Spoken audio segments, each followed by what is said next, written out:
Welcome to Making Your Miles Count Production, an educational program to all Canadian lease owner-operators with your host, Robert Scaper.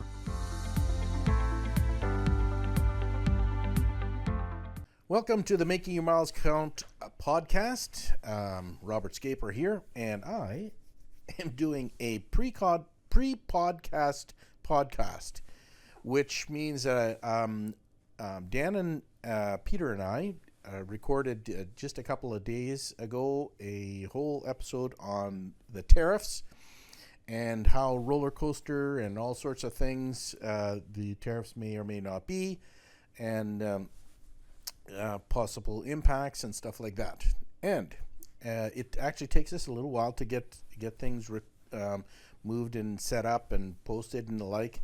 And now we have what would generally be considered a backpedal on the whole thing, an update. So we're about to post something that's actually old news, which, in my opinion, this is pretty much going to be the par for the course. You either have to almost do live streaming to figure out what things are going to be happening here in the Trump administration, and because to record stuff, it's really not. Especially in this particular instance, it's you look like old news before you even start. But that's a little bit par for the course here. When I originally started contemplating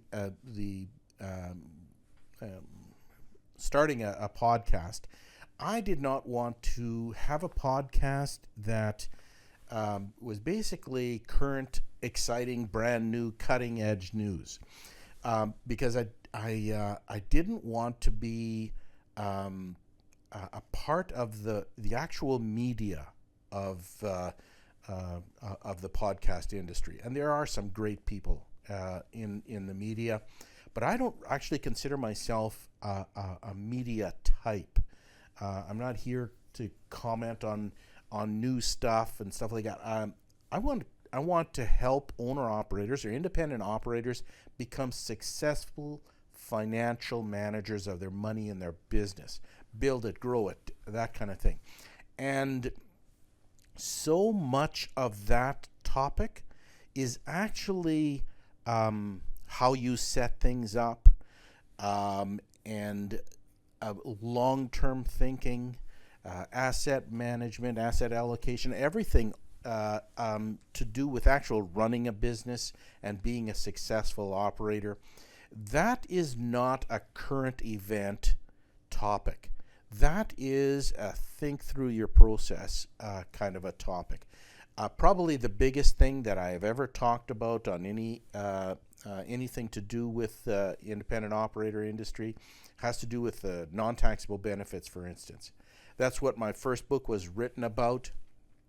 That really is not a current event. That's been, like, non-taxable benefits has been around since the 1960s, and so we're talking like 60 years ago stuff. Like, nothing current about that.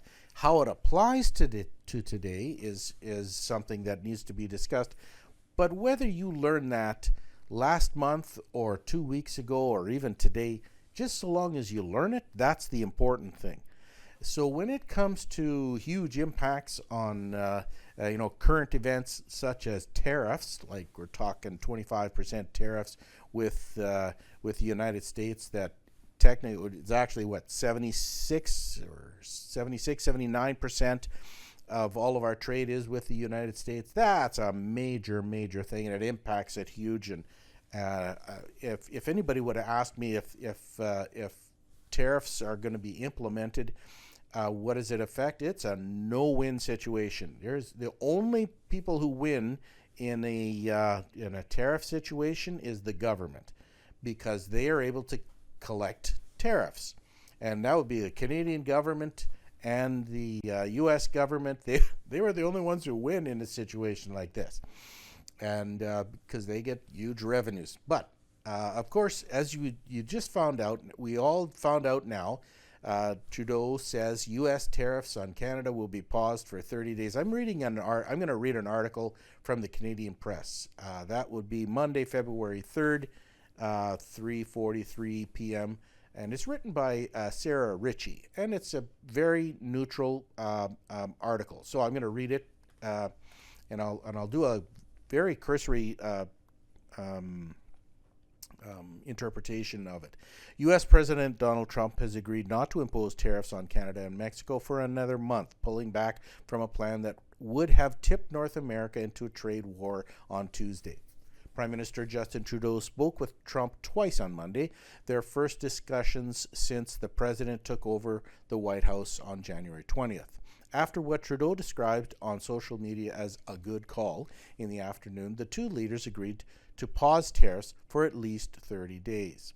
Trudeau released a statement on X that outlined the broad strokes of the $1.3 billion border plan his government had announced in December, adding that nearly 10,000 frontline personnel are and will be working to protect the border. That mirrors the number of troops Mexican President Claudia pledged to send to the U.S. border on Monday morning when she announced that she had secured a deal with Trump to delay the tariffs on her country by 1 month. Trump signed a pair of executive orders on Saturday that laid out a plan to impose 25% across-the-board tariffs on Mexico and 25% tariffs on most Canadian goods, with a lower 10% tariff on Canadian energies. The executive orders say the levies are a response to illegal immigration and drug smuggling, and use the International Emergency Economic Powers Act to declare an economic emergency that allows Trump to bypass Congress. The order related to Canada says Mexican cartels are operating in the country and claims the modest amount of fentanyl intercepted at the northern border would be enough to kill 9.5 million Americans. Trudeau said Monday that Canada will list cartels as terrorist entities. I have also signed a new intelligence directive on organized crime and fentanyl and will be backing it with $200 million, he said on X. He would have been, I'm assuming, Trudeau. Canada plans to launch a joint strike force with the U.S. to combat organized crime, fentanyl trafficking, and money laundering, and will appoint a fentanyl czar, though Trudeau gave no indication of what that job would entail. The Prime Minister did not take questions from reporters on Monday. Trump declared victory in a post on Truth Social, saying Canada agreed to finally end the deadly scourge of drug like fentanyl that have been pouring into our country, killing hundreds of thousands of Americans. But this message ends with a warning that tariffs are not off the table. I'm very pleased with this initial outcome, and the tariffs announced on Saturday will be paused for a 30-day period to see whether or not a final economic deal with Canada can be structured, Trump wrote, finishing with fairness to all. The 30-day pause does mean that Canada's counter tariffs are also on hold. Several provinces were scrambling late in the day to reverse plans to implement non-tariff measures, such as barring the sale of American liquor and removing all U.S. alcohol. Ottawa's retaliation plan was set to begin with an initial 25% tariff on $30 billion in U.S. goods on Tuesday, with tariffs on another $125 billion worth of goods 3 weeks later. The late-day news of a pause came after markets closed after a difficult Monday. Canada's main stock index, the S&P TSX Composite, was down nearly 300 points at the closing bell, while the loonie fell to its lowest level in more than 2 decades. It also came after another day of shifting rhetoric from the White House. Trump's stated rationale for the tariffs, the need to end the flow of drugs and migrants into the U.S., is tied to the emergency order he signed. But he has also said he wants to end the U.S. trade deficit with Canada. Calls between Trudeau on Monday, Trump lamented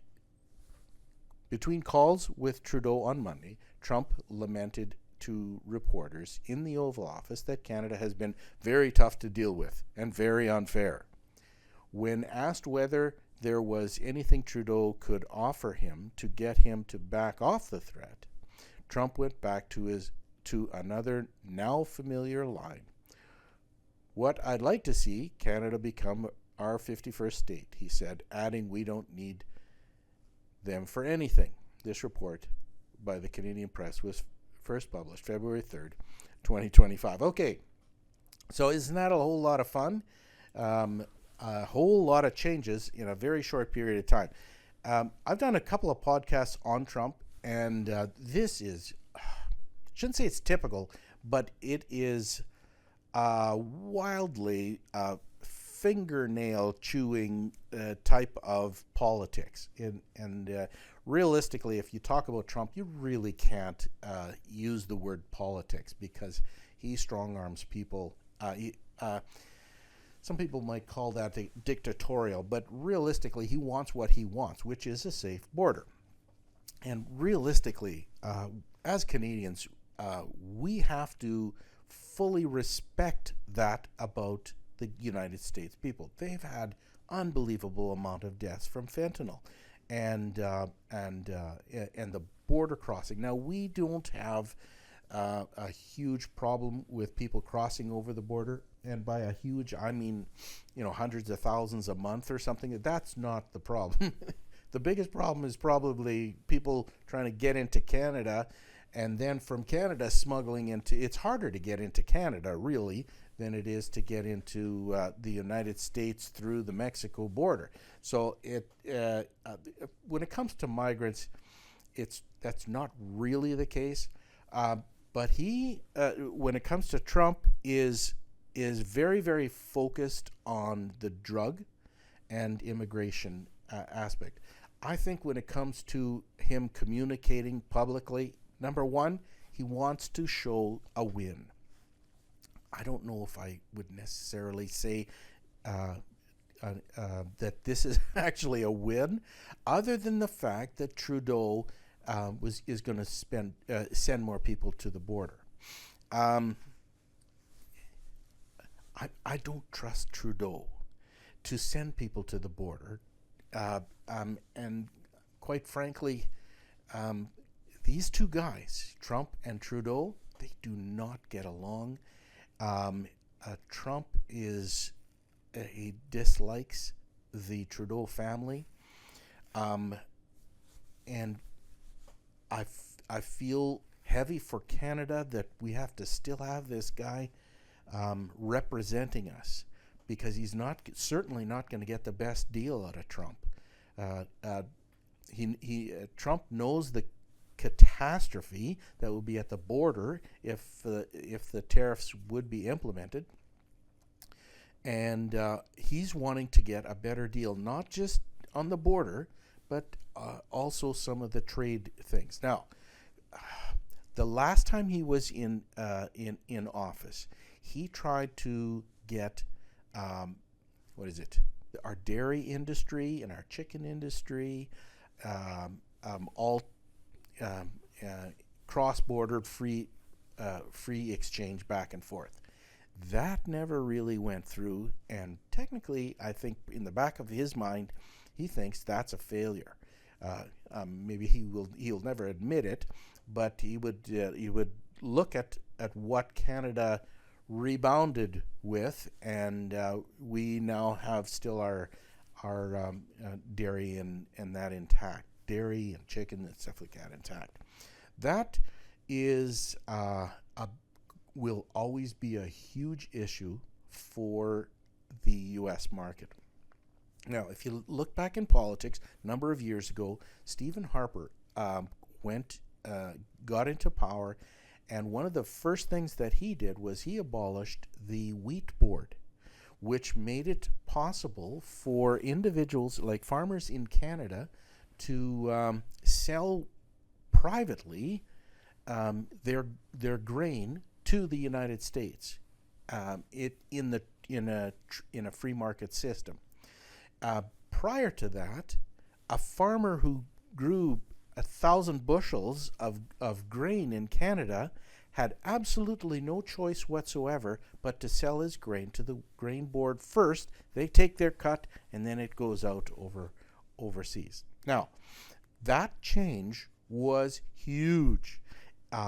We as a country, as farmers, have been used to, prior to that, everything going through the government, so they got one price and that's it. And farmers had zero experience in selling their product around the world or across the country, or not across the country, but anywhere, internationally. And we have learned in the last 20 years as farmers how to market our own product. And quite frankly, if you do this study, you find that, oh my goodness, farmers are way better off today, that they are exposed to the open market as they were when the government ran it.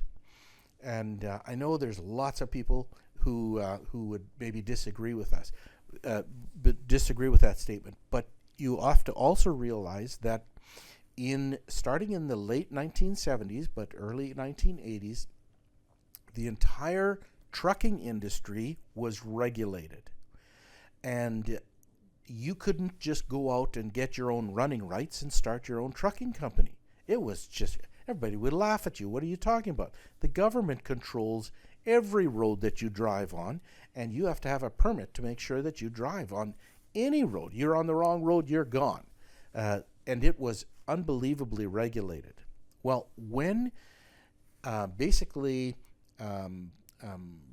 Ronald Reagan came into office, they started pushing deregulation of the trucking industry.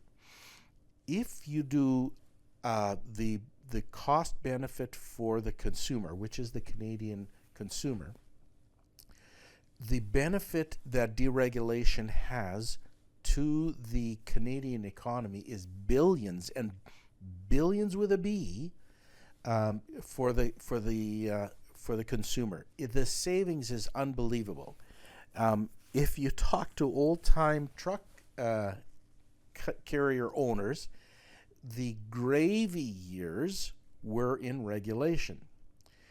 The only thing is that's because control, the supply side, was regulated by the government, and that means the carrier that you operated with, if they were in good with the government, they can command the market and be able to get better rates. Now, we have been in a very low rate market now for a couple of years now, and everybody says, oh, we should have deregulation. But quite frankly, if you at all have any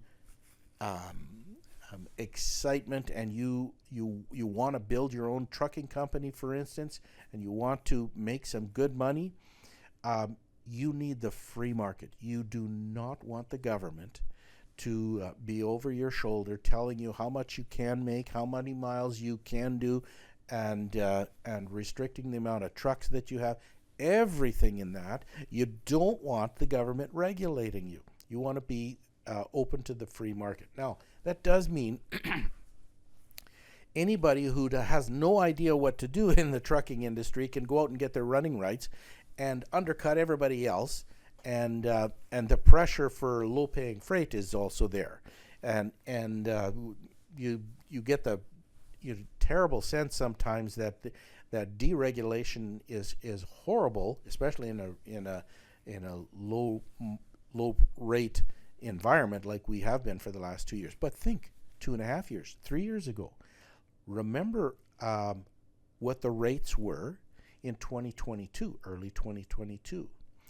The rates were through the roof. Guys were getting $4, $6, $12, $16 a mile hauling freight. If it was regulated, there's no way in the world you would be able to get that amount, because not only it's a supply side situation and it would easily be wiped away.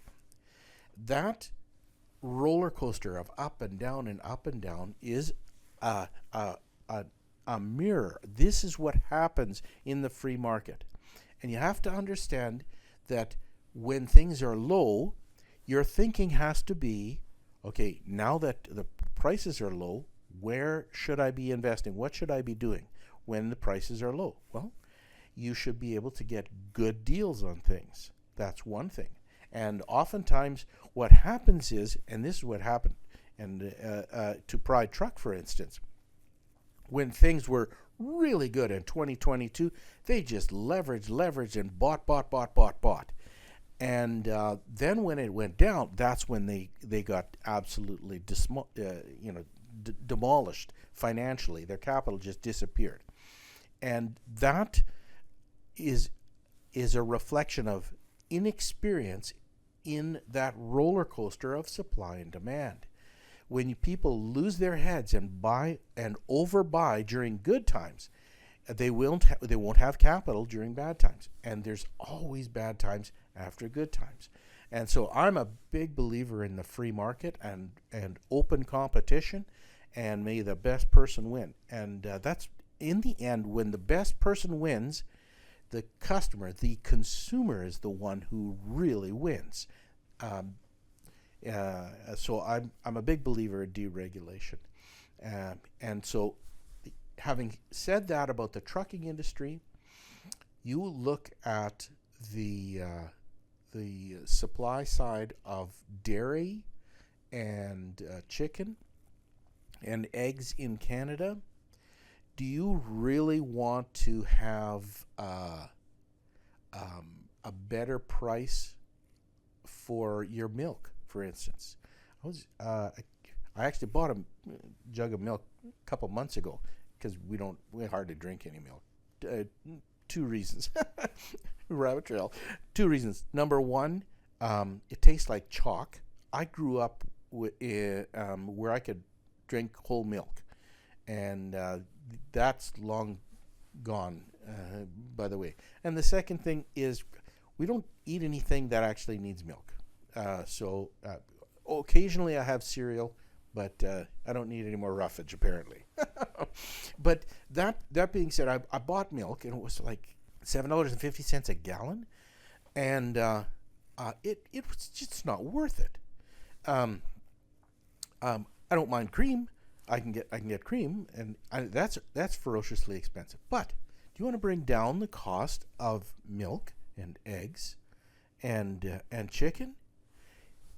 Open it up to the free market. Now, the people that I know farmers who have milk quotas, and I know farmers who have chicken quotas. Eggs. My uncle was a egg farmer for decades. So I know the industry, not directly, but indirectly. And realistically, I really like eggs. My wife and I really like eggs. So, but eggs you can actually buy privately, because you can have, depending on where you are and what your local regulations are, you can have 15, 20 chickens, and you can raise them yourself. And you don't save a whole lot of money on it, but you get better quality eggs. And my wife and I are all into better quality, not actually for anything other than the taste and the quality of the eggs. But would you like to have lower cost eggs? Would you like to have lower cost milk? If that's what you're really after, you have to open it up to the free market. Because what happens in Canada, especially in Canada, when people have quotas, they maybe make an awful lot of money, but it's very inefficient with milk. Because I know just probably about 3, 5, 6, 7, 8 miles from where I live is a huge dairy farm. One of the largest in our province, and if their cows overproduce in milk, do you know they have to dump that out? Because their quota will only accept a certain amount within a certain range. Well, that just means they have the possibility for being even more efficient, but they're not. But they are restricted by the government to be efficient. So it's a horrible situation. Would it mean that you could make more or less in the dairy industry? Yes, So it'd be go up and down quite a bit more. It'd be more unstable. Yes. Who would be the ultimate winner? The consumer. And so I think we're in for if I don't think I don't think the dairy industry in Canada, or the chicken industry in Canada, or even the egg industry in Canada is sustainable long term. We have to be more efficient with our resources. Now, there's a number of things that I'm not talking about. Like, for instance, some of the hormones that are allowed in the United States that are not in Canada. The difference, for instance, in chicken. I don't know if you buy chicken, roast chicken in the United States, you compare that to roast chicken in Canada. If we go down into the States and look at the chicken, even at Kentucky Fried Chicken, you look at it and it's a yellow kind of a meat. That's because they feed their chickens in the United States with corn much more than we do in Canada, which typically is much more grain oriented. Well, the chicken in Canada, even at KFC, is much more white. Well, you talk to anybody down in the States, and if they come up to Canada and they say, "Oh, I'm going to get some KFC," and they look at the chicken, and they say, "What's wrong with this chicken? It's all pale and white. There's something wrong with it." And when we go down in the States, take a look at it, "What's wrong with this chicken? It's all yellow." It is just psychologically what is there's only moderate differences. There's a little bit of a taste and a texture difference, but realistically, most of it is psychological. At least I think so. But there's a lot of big cultural differences.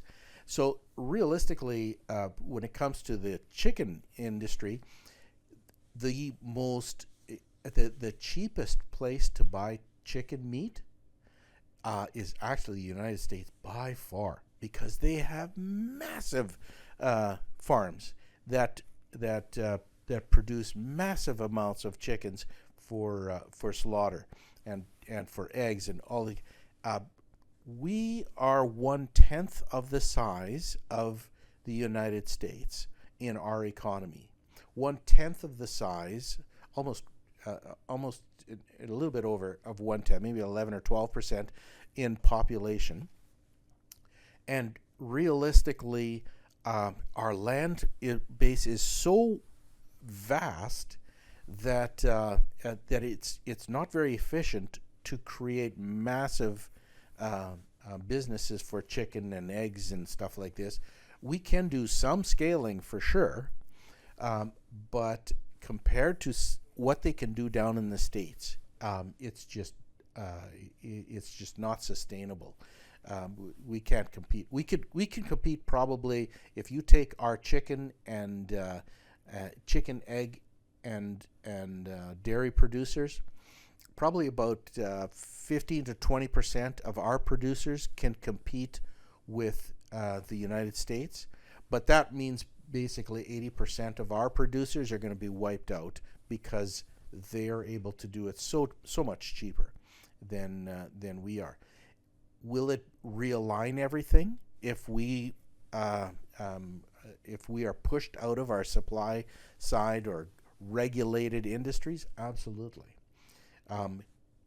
But that just means the tax saving or the savings goes to the end person, us. As a consumer, when we go to the grocery store, instead of paying $7.50, now suddenly we're only paying, whatever, $5 or something like that, or even less. I don't know the numbers on it, but it is less for that. Same as our chicken. I mean, goodness sakes, I went to KFC about a month ago, and it's like $60. I'm going, what in the world? Like up for a bucket of chicken. Just what? Like, no wonder Canadians can't survive to make ends meet anymore. Our costs of living is just escalated in insane levels, and in order for us to survive long term, we have to deal with some of these major issues. We have, like I said, in overview, we have um, um, done our grain. We have done our trucking. Now there's other industries that that should be done, but those are big battles in Canada. Canadian dairy are a big lobbyer. They have lots of money, and if they look at this and they say it's we either fight with to every dollar that we have to fend off the United States, or we die. It's either it's a hill that many are looking to they say we're going to have to die on that hill, and so it's a big fight.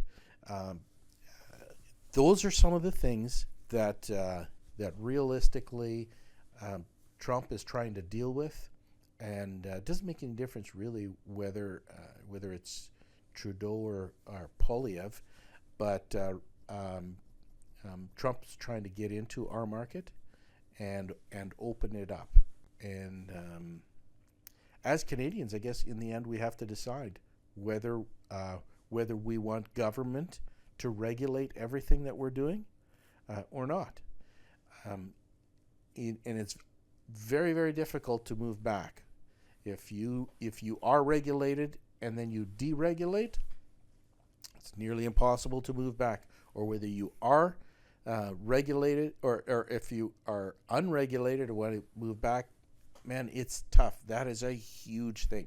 What Harper did was closing down the wheat board. That's a big thing. That's a big move. That changed Canada massively. What I guess it would have been Mulroney and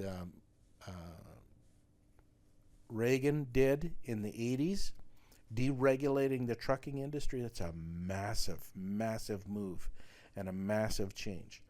Ultimately, I think there's society is going to have to learn how to live with deregulation in virtually every area of industry and business. Like Canada is so regulated. You look at our cell phones, you look at all of these, like our phone providers.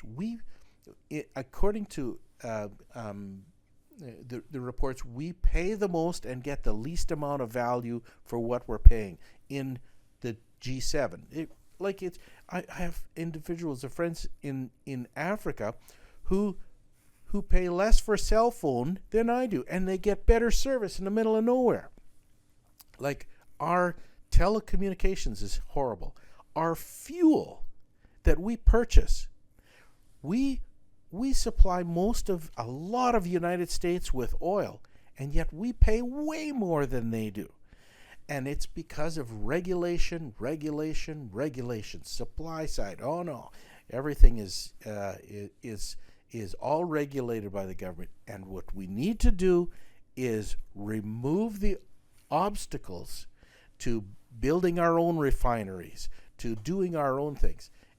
That realistically, the free market is our only source of long-term survival, because things are becoming too competitive otherwise in that regards. There is one thing that I want to talk about too, and that is, I think they said something like Carney is, the polls say he's about 57% of the Liberals are going to be voting for Carney. So more than likely, spring, summer, whatever it is, Carney will be replacing Trudeau.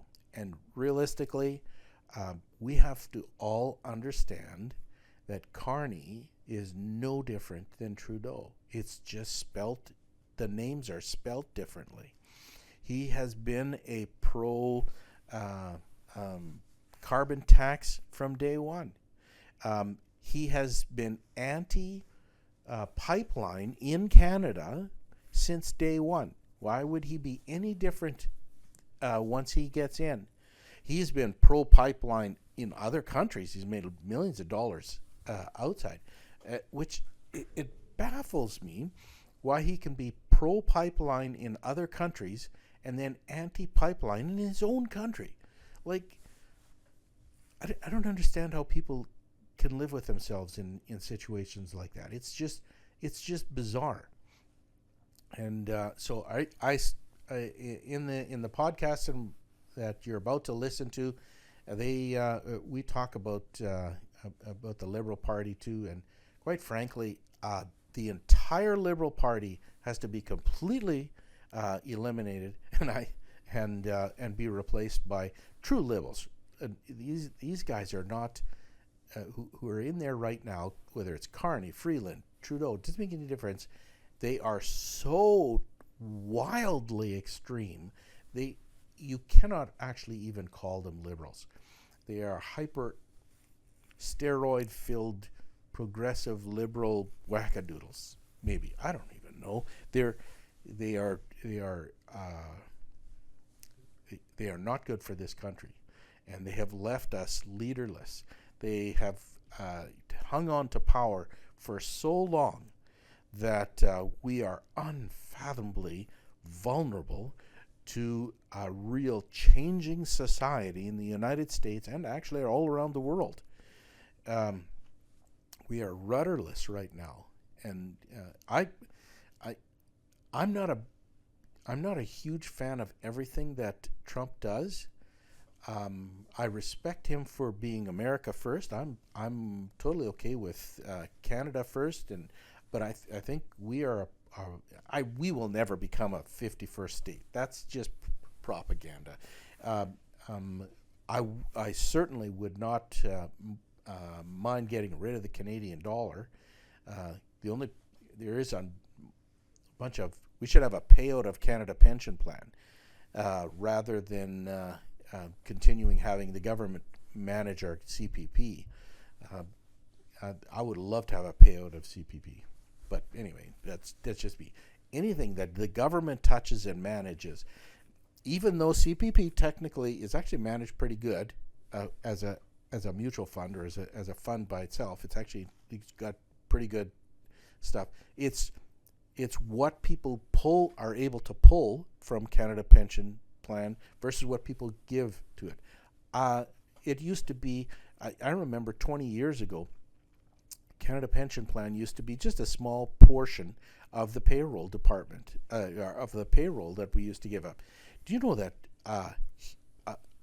it has basically, just in the last probably 8 or 10 years, CPP has doubled in cost for us. On our payroll, it's doubled. And you can take a look at the numbers. Very close. I don't know the exact years it actually doubled. But that has an immense pressure. It has an immense restriction for a company. I'd like to pay my people more. But where does it all go? It just goes to Canada Pension Plan. It's ridiculous, the amount of costs that are associated just to live in Canada because they pull government imposed funds from your pocket, from my pocket, and on the hope that we're going to get it in the future. Legally, yes, we're going to be able to pull Canada Pension based on what we've contributed, but it's certainly not a free country when you don't have the freedom to opt out of government stuff. I'd love to get insurance that is not workers' compensation, but private insurance. It might cost more, but I have more options. I have ability to not take it, all sorts of things. But there's just far too much impediment from the government into our daily pocketbook. And anyway, all of this to say that we may end up going through this circle of pressure and anxiety and nail biting every 30 days or so, and getting things that we should have been doing already now for decades. I'm good. I'm good with what's going on, but from a trucking perspective, I was actually if this last weekend we did the podcast on Friday, and it's now Monday, and I actually worried Saturday and Sunday. I'm going, if they fully implement tariffs, the government on both sides are going to get money. The trucking industry would be impacted dramatically, because we are pretty much like the rates aren't very high; they're actually very low. Now suddenly to cut, if you would cut out even 5 or 8% of the market just because things aren't rolling across the border, my goodness sakes, it would devastate the trucking industry. I took a look at just 3 carriers this week.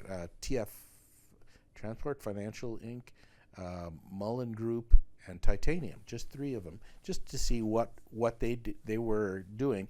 And when Trump announced the tariffs, all of them dropped between 8 and 12%, something like that. And because there's a huge impact, it would absolutely affect the trucking industry. So if I'm going to give you advice, if you're in the process of investing heavy in trucking, maybe what you want to do is hold off your investment until, number one, we have a clear long-term leader that is able to work with Trump respectfully. That's a big factor right there. The second thing, and maybe it can be done before or after, don't know, but this whole tariff issue, if it's reconciled so that, hey, if all he really, really wanted was just good, solid border security, and we can satisfy it, okay, that's fine. But if it's going to be revisited in 30 days again, and talking about exchange and tariff and the like, yep, I wouldn't do any heavy investment in the trucking industry until a lot of this conflict is dealt with, and we may not actually. It might be 4 whole years. Depends. I think very much depends on our next prime minister, not our next because more than likely Carney is going to be our next prime minister because Trudeau's going to step down. So Carney is our first prime minister never. Oh no, he's not the first prime minister never elected, because there was somebody before. Who's that lady? She was just a prime minister for a few months. I think Mulroney stepped down, and then Kim Campbell. That's the one. She came in. She was only a few months and just devastated the Conservatives back then. So we've had, I think it was 2 or 3 prime ministers who were never elected, but they actually all held an office. They all were elected by somebody. This is the first time that he's never, like, he doesn't have a seat. He's never went through an election for him just to get himself into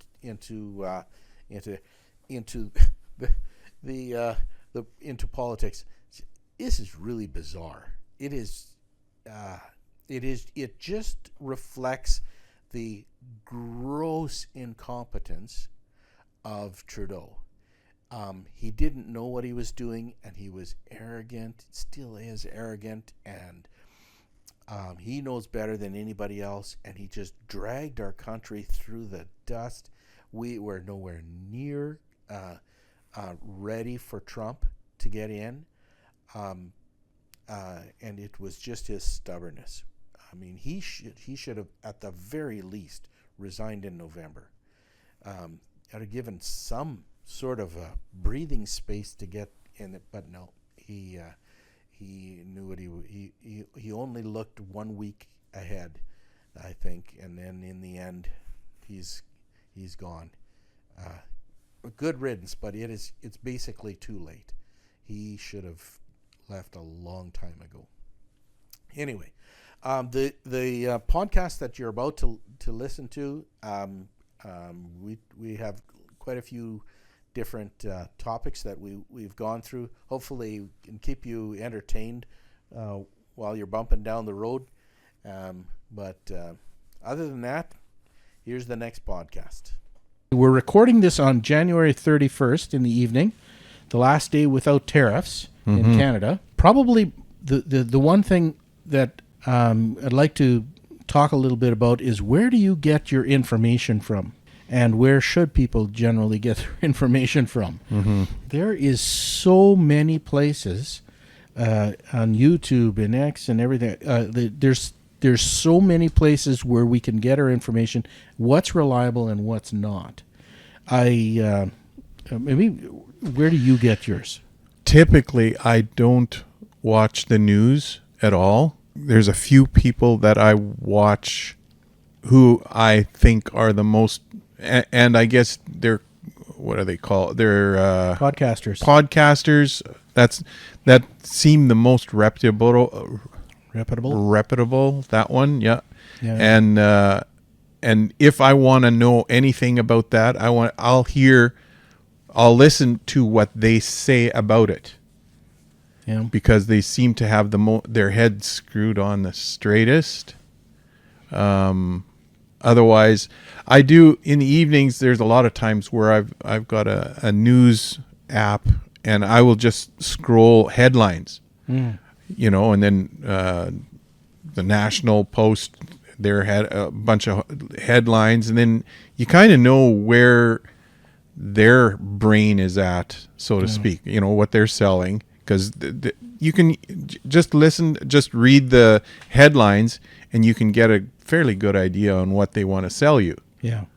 And I know it's probably not your favorite. I know it's not, but I do read the headlines for CBC, CTV, all of them. But then I know, you know what? Just headlines, or do you go in and actually listen? Very seldom do I read an article. It would really have to check all the boxes, and I've done I want to know what they think and say, because they may have a sliver of truth in there that I want to glean, and that's about it. But otherwise, podcasters, and there's Are so they many Canadian podcasters or U.S.? Mostly U.S., I guess. Yeah. Yeah.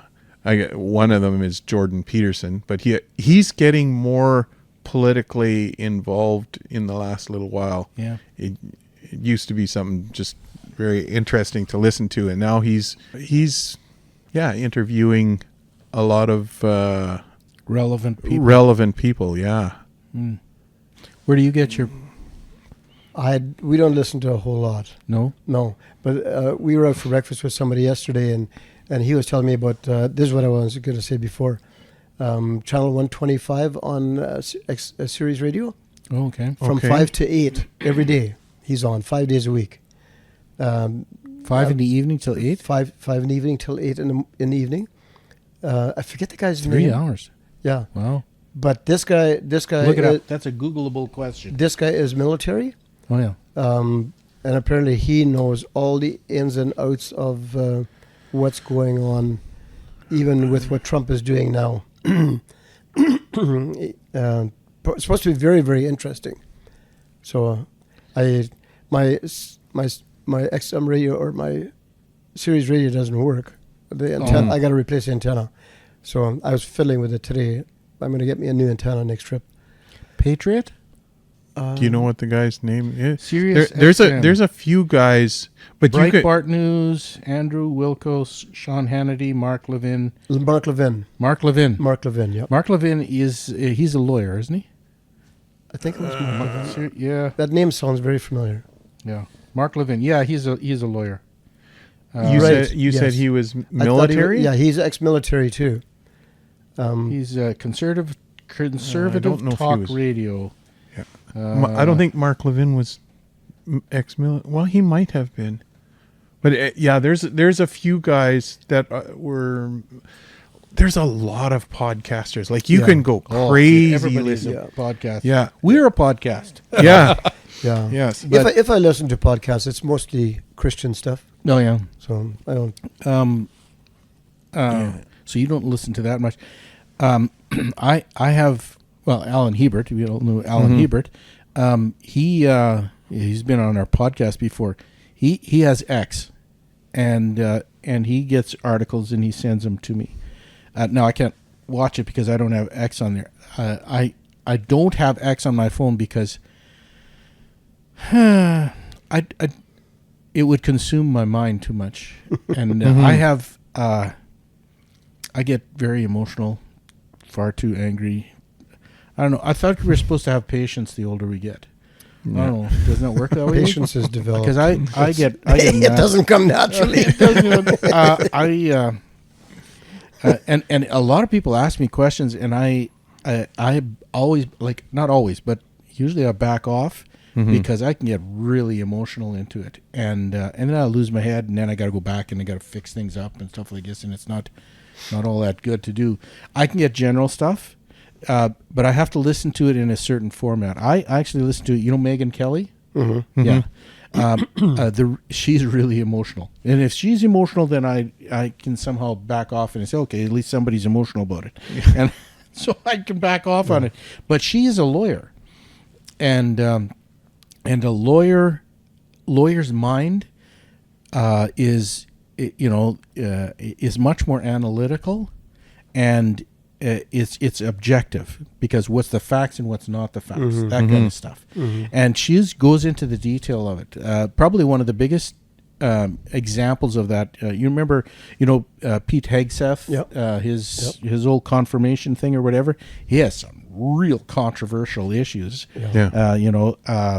Someone accused him of rape and stuff like this, and there was some hush money or whatever there was, and you think, my goodness, that's like, how did he even get confirmed when he has those kind of allegations on it? And she went through in about an hour and 15 minutes or even longer, the detail, word by word, of the allegations, and then the evidence, and put it all together like it was like you're in a court. Right. And she just laid it all out, and you realize that, okay, this is bogus, and you could tell the motive of the other individual, and why they put it, and all the evidence to show it and stuff like this. And I was feeling very, very comfortable that, okay, this is bogus, and that's the kind of reporting that you don't never get at Fox or CNN or anything else, because they don't have. They have 3 or 4 minutes to say their piece, and then they're drive-by shooting kind of a I'm done listening to people on these 2 to 5 minute things. I need logic. I need all the evidence. Put it together, and that. So I have confidence in her position. There are certain things in her whole history. I've watched her for a long time, and that. She will even say that she's not as objective in it as the way she should be. Okay? There was one incident, and there's only one incident, that she was back at Fox, and there were 2 Christians that were interviewing her, and they were talking about the best thing for a child is to have the mother at home. Okay? And she's obviously not chosen that route, and she became really over defensive, and really embarrassing these 2 guys, because all they said, no, these are just the facts, like these aren't our opinions, these are just the facts or whatever, and she wouldn't listen to them. That's the only time where I've seen where she was, but you could tell because she was defensive, and other than that, she's always been extremely objective, and I feel pretty good. She doesn't have clickbait. Like, if you go on YouTube to a Megyn Kelly, it's descriptive of what they're talking about, and it's not written like clickbait. I don't know if you ever listened to Rebel News. No. Rebel News it was primarily based in Canada.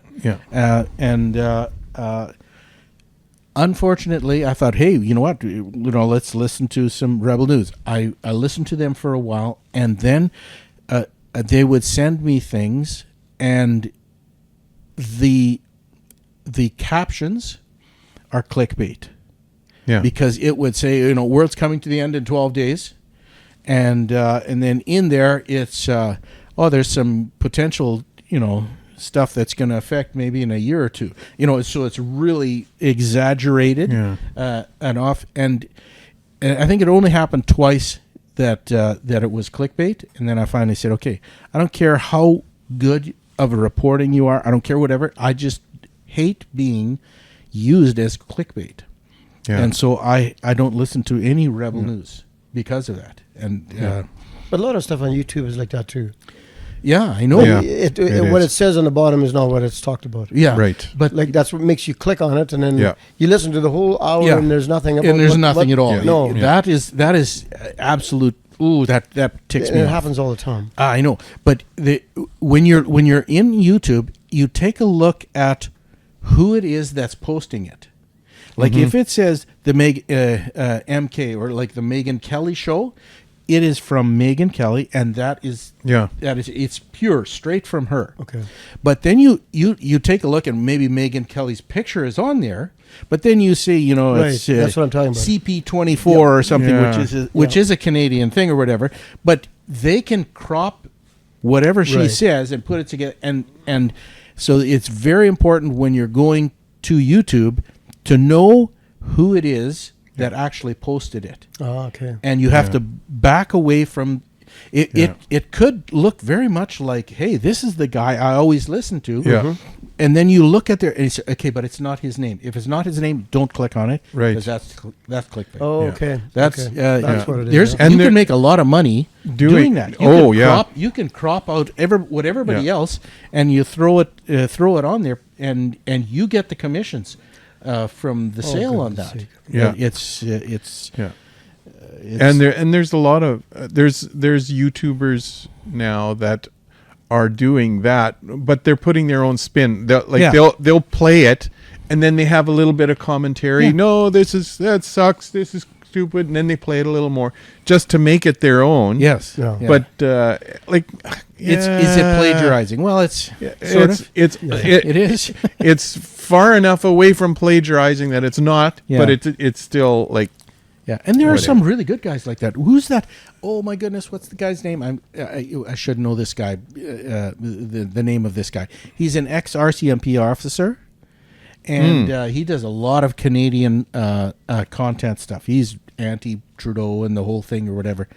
I'm sorry, guy, for not knowing your name or whatever, but he's actually really good. But he, Trudeau will say something, he'll stop the recording, and then he will just put him down like crazy, and then a little bit more Trudeau, and then put him down or whatever. Yeah, he's good. He's a very good commentator or whatever. A little bit too much extreme. It's a little bit for me. It just be a little bit more analytical.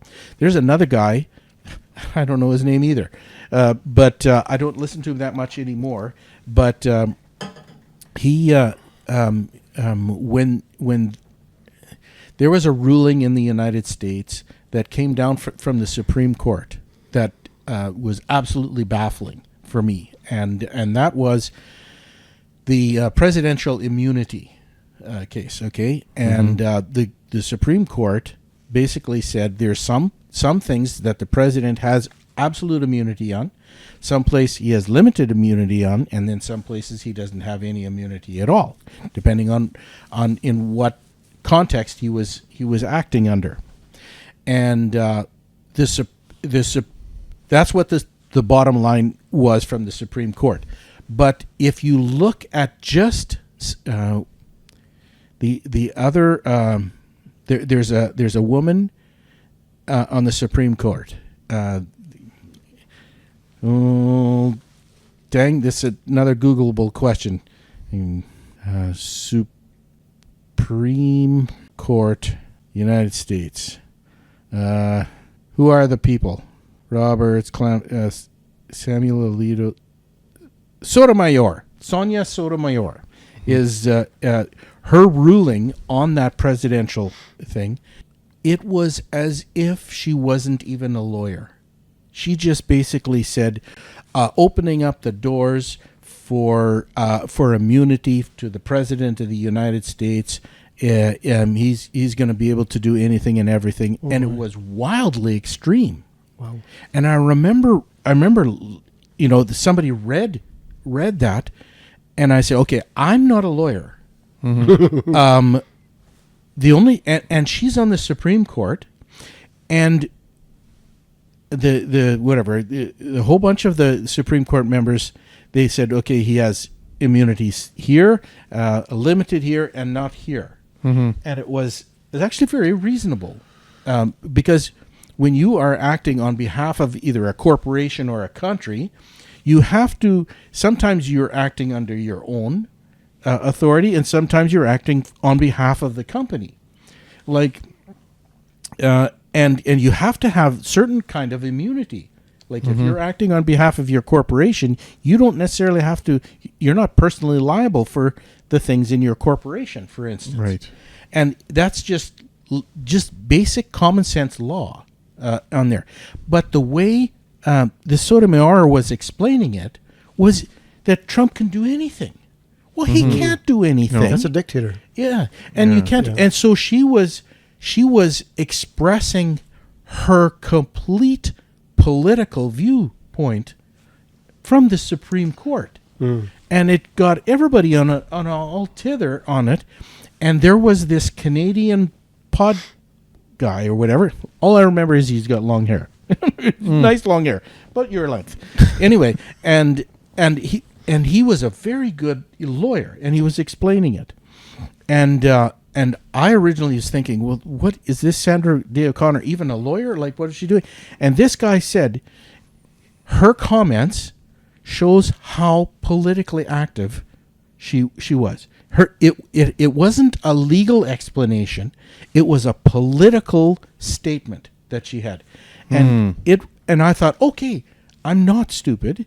I don't have to be a lawyer to understand this, and I realized that, you know what, there are people in power, like on the Supreme Court, who are unbelievably irresponsible in what they say, just because they are political. They're far too political, because realistically, you can get basically an entry-level lawyer who would have been more responsible with their response than the Supreme Court person. Like, okay, so why exactly was she put on there in the first place if she was that irresponsible? It is very important to have the right people on the courts. Yeah. And our presidents or prime ministers that radical that they don't care about the country, they only care about politics. And that's sometimes you see that, because you see, for instance, in the Supreme Court in Canada, there was a case that went up. Is it okay, because it was unconstitutional to one of the claim was for the carbon tax, for instance, and they're saying it's unconstitutional. But the net conclusion in the Supreme Court in Canada said, because there is this global existential crisis, we overlook it and will allow it. Okay, so in other words, the Supreme Court in Canada said climate change, because it's real and it's devastate the world or whatever, it's okay to tax people then. Yeah. But that doesn't make that go away. It doesn't. I know. Of so course, what's the purpose of it? But that just shows that there are people on the Supreme Court in Canada who are not interpreting the law. They're saying, okay, the law says you can't do this carbon tax, but I'm going to give you a reason why we're going to do it anyway, because we have the final say. Right. And so they pollute the law based on their situation. And it's so just because a person is a lawyer, even on the Supreme Court, doesn't necessarily mean all of their marbles are actually objective. Yeah. And that's why listening, how do I say, listening on YouTube, if we do, or podcasts or whatever, we have to find people who are actually objective, and the like. So, and it's tough, especially now that Main Street, CBC, CTV, National, Global, all of these or whatever, they all have their left wackadoodle objectives on there, so we can't trust them. Yeah. You know, like Yeah. it's, same. Like I totally agree. And realistically, they there's a few stats I know. Did you know what percentage of people in Canada trust CBC? 2%. Whoa. 2% of That's not Canadians. high. That's pretty high. But Yeah. it's the president and vice president. generally there is really isolated places in Canada, like way up north, and where they Yeah. have no other place Right. other than CBC. Yeah. But from a numbers perspective, that's how low they Yeah. are. So in Canada, CBC realistically is people don't trust it. I don't even watch them. We haven't watched. There the news are for some 10 things in years. CBC I like for instance, not Shark Tank, Dragon's Den. It's owned by CBC. It's pretty good. Corner Gas, the company. Yeah. Yeah, that's CBC. There's some Yeah. things in there Yeah. that's awesome. Like I like, but not news. No, There's just- not news. No. Yeah, like No. they're not. They're going through the same debate in the States with National Public Radio and the publicly funded PBS, Public Broadcasting System, Yeah. or whatever. Like why is the government paying them? Because they're all left wackadoodle extremists, and it's at some point in time the citizenry of any country at this point in time, there's less and less that are actually relying on government for truth. Right. They're finding Yeah. it in other areas, and generally it's for a government to lose that influence. They don't have control of the narrative anymore.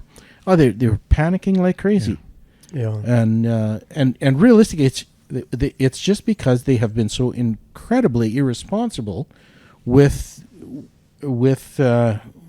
controlling the narrative. They just say no, you tell us exactly what they want to tell us how to think, and that's not a good thing to do. I think that because the access to information has opened up so drastically over the years, they may have been telling us all. It's just now, they send one reporter and say this is the news. Well, there's 10 people standing around with cameras and phones, and you can watch 11 different stories and not realize they're all standing within 10 feet of each other. Right. And you're going, what? Where's this? Well, yeah, so we now get to choose. Whereas before it was, I remember growing up, CBC was really interesting. They had a lot of cool stuff about Canada. They'd go around whatever's happening in each province, and they'd make a little show or documentary. I thought it was great. We'd learn about our country that we, and something like that. I can see, like, there's really not money in it. No. But I was a kid. How they got my attention. But now you have, like, whenever, just because you have a phone and a system, you can have your own podcast. Like our IT guy, Shane, you know him, whatever. He has his own website where he does treks way out into the bush and investigates Manitoba's largest waterfall or That's whatever. right. I heard he was going to. Yeah, and he did that does this it. summer, right? Yeah, he's been quite I saw the successful. video on that. Yeah, Did you? It is. Yeah. It was like a 5 or 7 day journey up there, and he has people following him from like Japan. Wow. Because he does one thing really, really good, and it's all solid information and real truth. But that's really easy to do when it's not controversial. It's either 34 meters high or it's not, one of the two. Yeah. But when you're getting into politics, when a news organization misleads people just once, at what point do we abandon them? Like I said, I got clickbaited by Rebel News twice, and now I don't listen to it at all. At what point do we stop trusting a news organization? Because we always, sometimes I fail to look at the bottom and I say, oh man, this, I know of a particular topic or whatever. Hey, this sounds a little bit different. And then I get into there and I go, oh crap, these guys lied to me again. Or they say something and what is this actually truth? Then you say, because they will cut out 15, 20-second conversation of somebody, and then they'll interpret it in a certain way, and you go, oh my goodness, that very much sounded like what it was. And then you actually say, okay, let's listen to the whole thing, and you listen to the whole thing, it's totally out of context.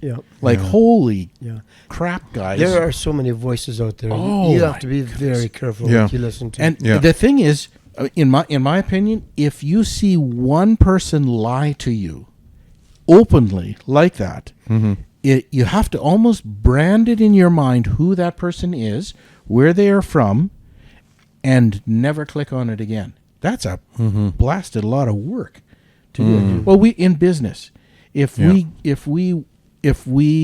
choose a supplier or a vendor or something like that, and you find out that this guy's a wackadoodle crook, then obviously you want to stay clear from the guy and you never go back to the guy. Or keep him at a distance. Keep him at a distance. I'll tell you a story. I just bought 4 garage doors for my Sea-Cans. Garage doors, electric, whatever, nice garage. But they were custom made for the size of my Sea-Cans. And I bought them from the factory in China. Oh wow! And I bought them. What do they got? CFI. Oh, can't remember. Cost, freight, and insurance. So it's CFI. To Winnipeg. I pay the brokerage fees coming into Canada. But it's CFI to Winnipeg. And all of a sudden I get this email from Vancouver. Well, you have this bill here. Well, they have my doors, and I said, no, you have to pay this and that and this and that and this and that, and I said, but I have CFI. Oh yeah, these Chinese companies, they do things and blaming China, and say, but no, you have to pay this bill now, and it dragged on. I think it was about 15, 18 days until all of a sudden they were starting to charge me $35 a day for storage. Whoa. And I'm going, okay, they have my doors. And I could fight them or I could pay this bill. And the bill was something like $600 or $800, something like that. And I realized that I have no leverage. I have no option. They have my stuff, and every day it's $35 more. So I better just give them. So I give them my credit card. So, and my customs bill was $800. So it should be $1,600. And then they process $2,050 on my credit card. So they just dumped it all. Dumped it all on this, and and then I find out the day that I paid that bill, that very same day, the doors actually arrived in Winnipeg. Oh no! So it wasn't even there anymore. So they lied like a rug. So you got ripped. I got totally ripped off. Oh man! Oh, my goodness. And I have a choice now. I could either I could cancel my credit card and then go through the whole process and stuff like this, or I got screwed for $1,200. Now the probability of me ever buying something from China and bringing it in again. I mean, I do that once every 5 years or something. I don't know. I don't need anything from China. Right? It's a great story. It's a $1,200 story. Yeah. That realistically, there's a crook in British Columbia, and they're masquerading as a brokerage company and a freight hauling forwarder guy, and they somehow or other touch your equipment or your shipment or so, and realistically, they may have actually control of it. It could have been that once they got my credit card, then it was released, and it could have been maybe that they actually had it or not. I don't even know. I can't confirm it one way or the other. But there are people in business that are absolute crooks. There was a broker that our dispatcher sent to us yesterday. There's 50.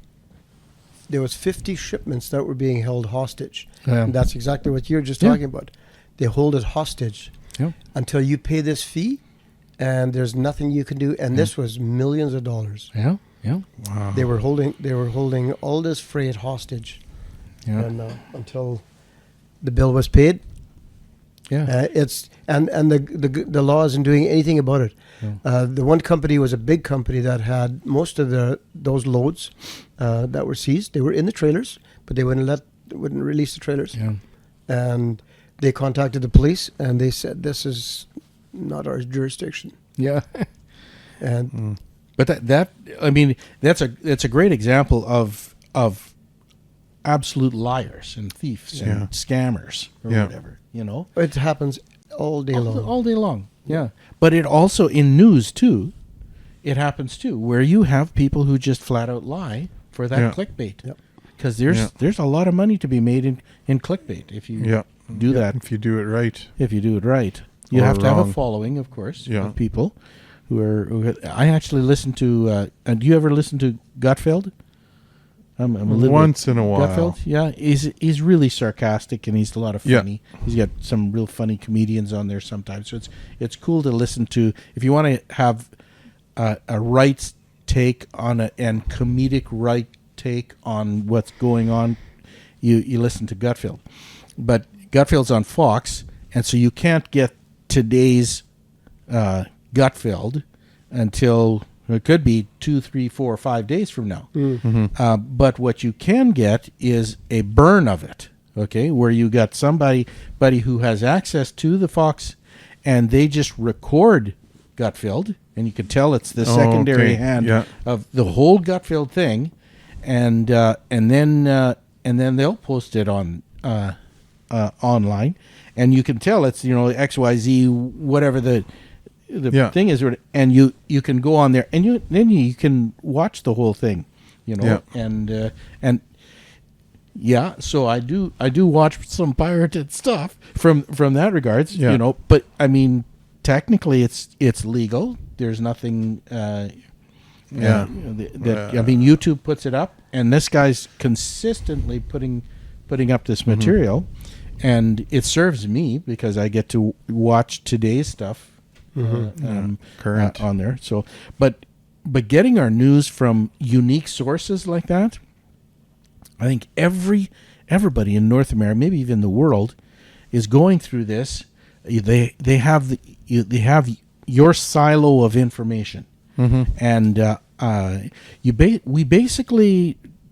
we have maybe a dozen places where we get our information. As soon as we start expanding beyond a dozen. Our brains can't handle things like there's too much information and we start falling apart. Yeah. So we have 12 places where we get our information from. That's just from a scientific perspective. So we get those 12 places, and that's pretty much it. That's what we believe, and we watch every Monday, Tuesday, and Thursday. We watch Flashpoint. It's put on by Victory. Oh yeah, the Victory Network. And it's all spiritual based, but it's all political. Oh, everything that I need to know is on there. That's all they do for a whole hour There's Lance Wallnow is on there. You probably listen to him. Lance. Gene Bailey. Lance who? Lance Wallnow. Oh, He does his own podcast in the U.S. too. Oh yeah. Lance or Hank Kudeman and Suarez. Samuel Rodriguez is on there once in a while. There's a whole bunch that they rotate through there. But there's 4 guys that are Rick Green. Rick Green does he's really good. I really like Rick. He's very, very informative on the Constitution. He's I think constitutional lawyer, right? Yeah. You get somebody who's really specialized in one area, and that's all they do. You can get way better information, and you can listen to him expound on one issue that they're actually talking about, and you get a full understanding, and so you can throw out all the garbage that the rest of the guys have. Lance Wallnow, he's worked with the government for years already. He used to be a pastor when he was younger, but he got into politics, and he still meets Trump from time to time, but he travels all over the world. I'm not exactly sure what he does. He never says exactly what he does, but he does government work. Oh yeah. And he has his own podcast, which is I really like him. Yeah. Now obviously people are listening to a podcast, and we're talking about other people's podcasts. Yeah. And there are some podcasts obviously that our listeners are actually, they're really committed to, and they got their favorites or whatever, and which is great, But I guess what we're trying to expound on is, how do you choose a great a family of podcasts that you listen to that you get the best information from? Because it's obviously not going to be CBC, CTV, National, or whatever the government. It'll be private. It all has to be private, and it takes a lot of work to find out who you agree with and who you don't agree with. And it takes a lot of time, and depends a little bit on what you want to listen to and what you're interested in and stuff like this. Flashpoint used to they started in 2020, I believe 2019, 2020.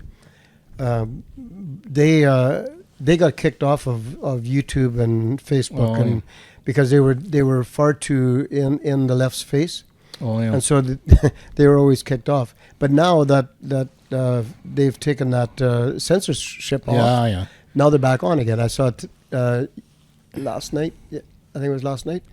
They were on YouTube again. So I think the world has truly. It's actually a better place now than it was before COVID.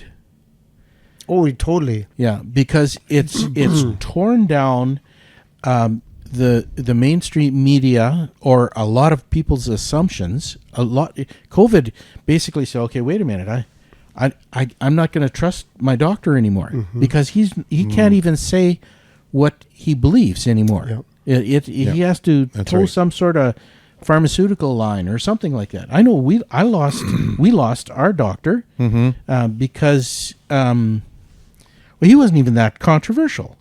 No. I know another doctor who lost his license or whatever here. He was way more controversial. I mean, he obviously got booted out too. But you realize that there's some things, some places we believe. Okay, we should have good information here, because it's you're with your doctor, and actually you're not. They're hijacked, and so I don't know. Sometimes where are we safe? You almost have to develop your own information. You have no choice anymore. And I don't. There's lots. Yeah, it takes a while, and I know for myself, I get stuck in a rut, and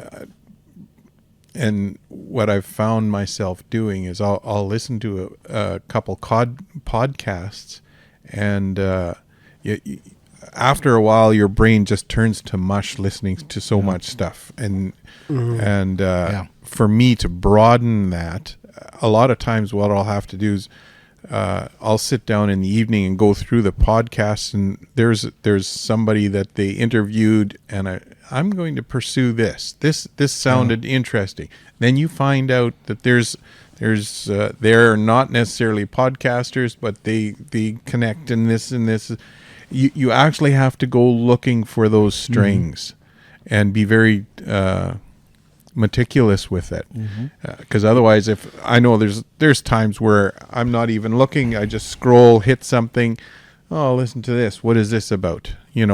And sometimes I don't mind doing that because it opens my brain. I feel like otherwise my brain gets so tightly funneled. I guess you have to break out of your silo of information occasionally. Yeah, just to because I know for me, I can get stuck in a rut, and then this is the only trick that I know. They used to say you're just a one-trick pony, right? Yeah.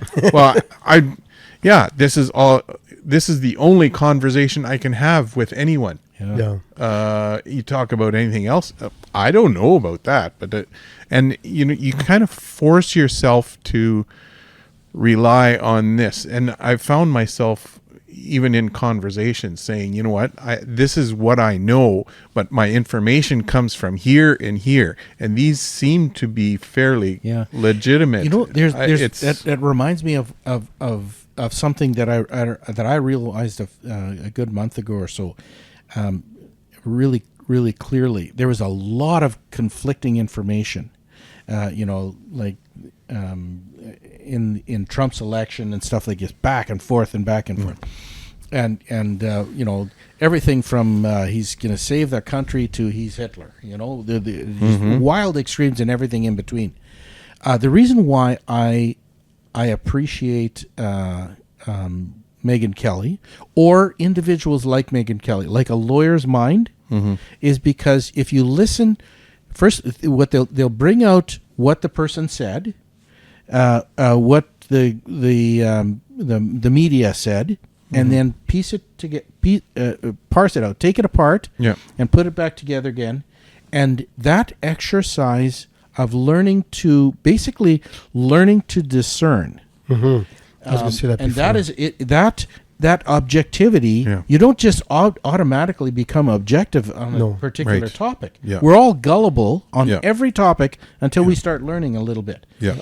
So that exercise of becoming discerning of truth in that's a muscle in your brain. Yeah. And that's why I like even if I don't fully agree with the topic that say Megyn would be talking about, that exercise of being able to pick it apart and putting it back together again the way it should be is a good exercise to have. But man, that's a lot of work. It's time consuming.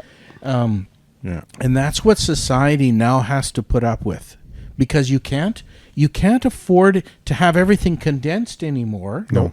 You now have to learn objectivity, and there's a fair bit of society that is learning that more so than ever before. Yep. But there's some people who refuse to do anything but drink the Kool-Aid. Yeah. Because they're mentally, they just don't want to do the exercise. Yeah. They don't want to learn how to discern through a lie. Yeah. And who knows where they're going to be in 20 years. Yeah. But then again, I maybe I've been fooled by unbelievable amount of things, and I probably will always be fooled every now and then. But I'm not hanging my hat on something until I actually feel okay. Now I feel comfortable with that. Yeah. Yeah.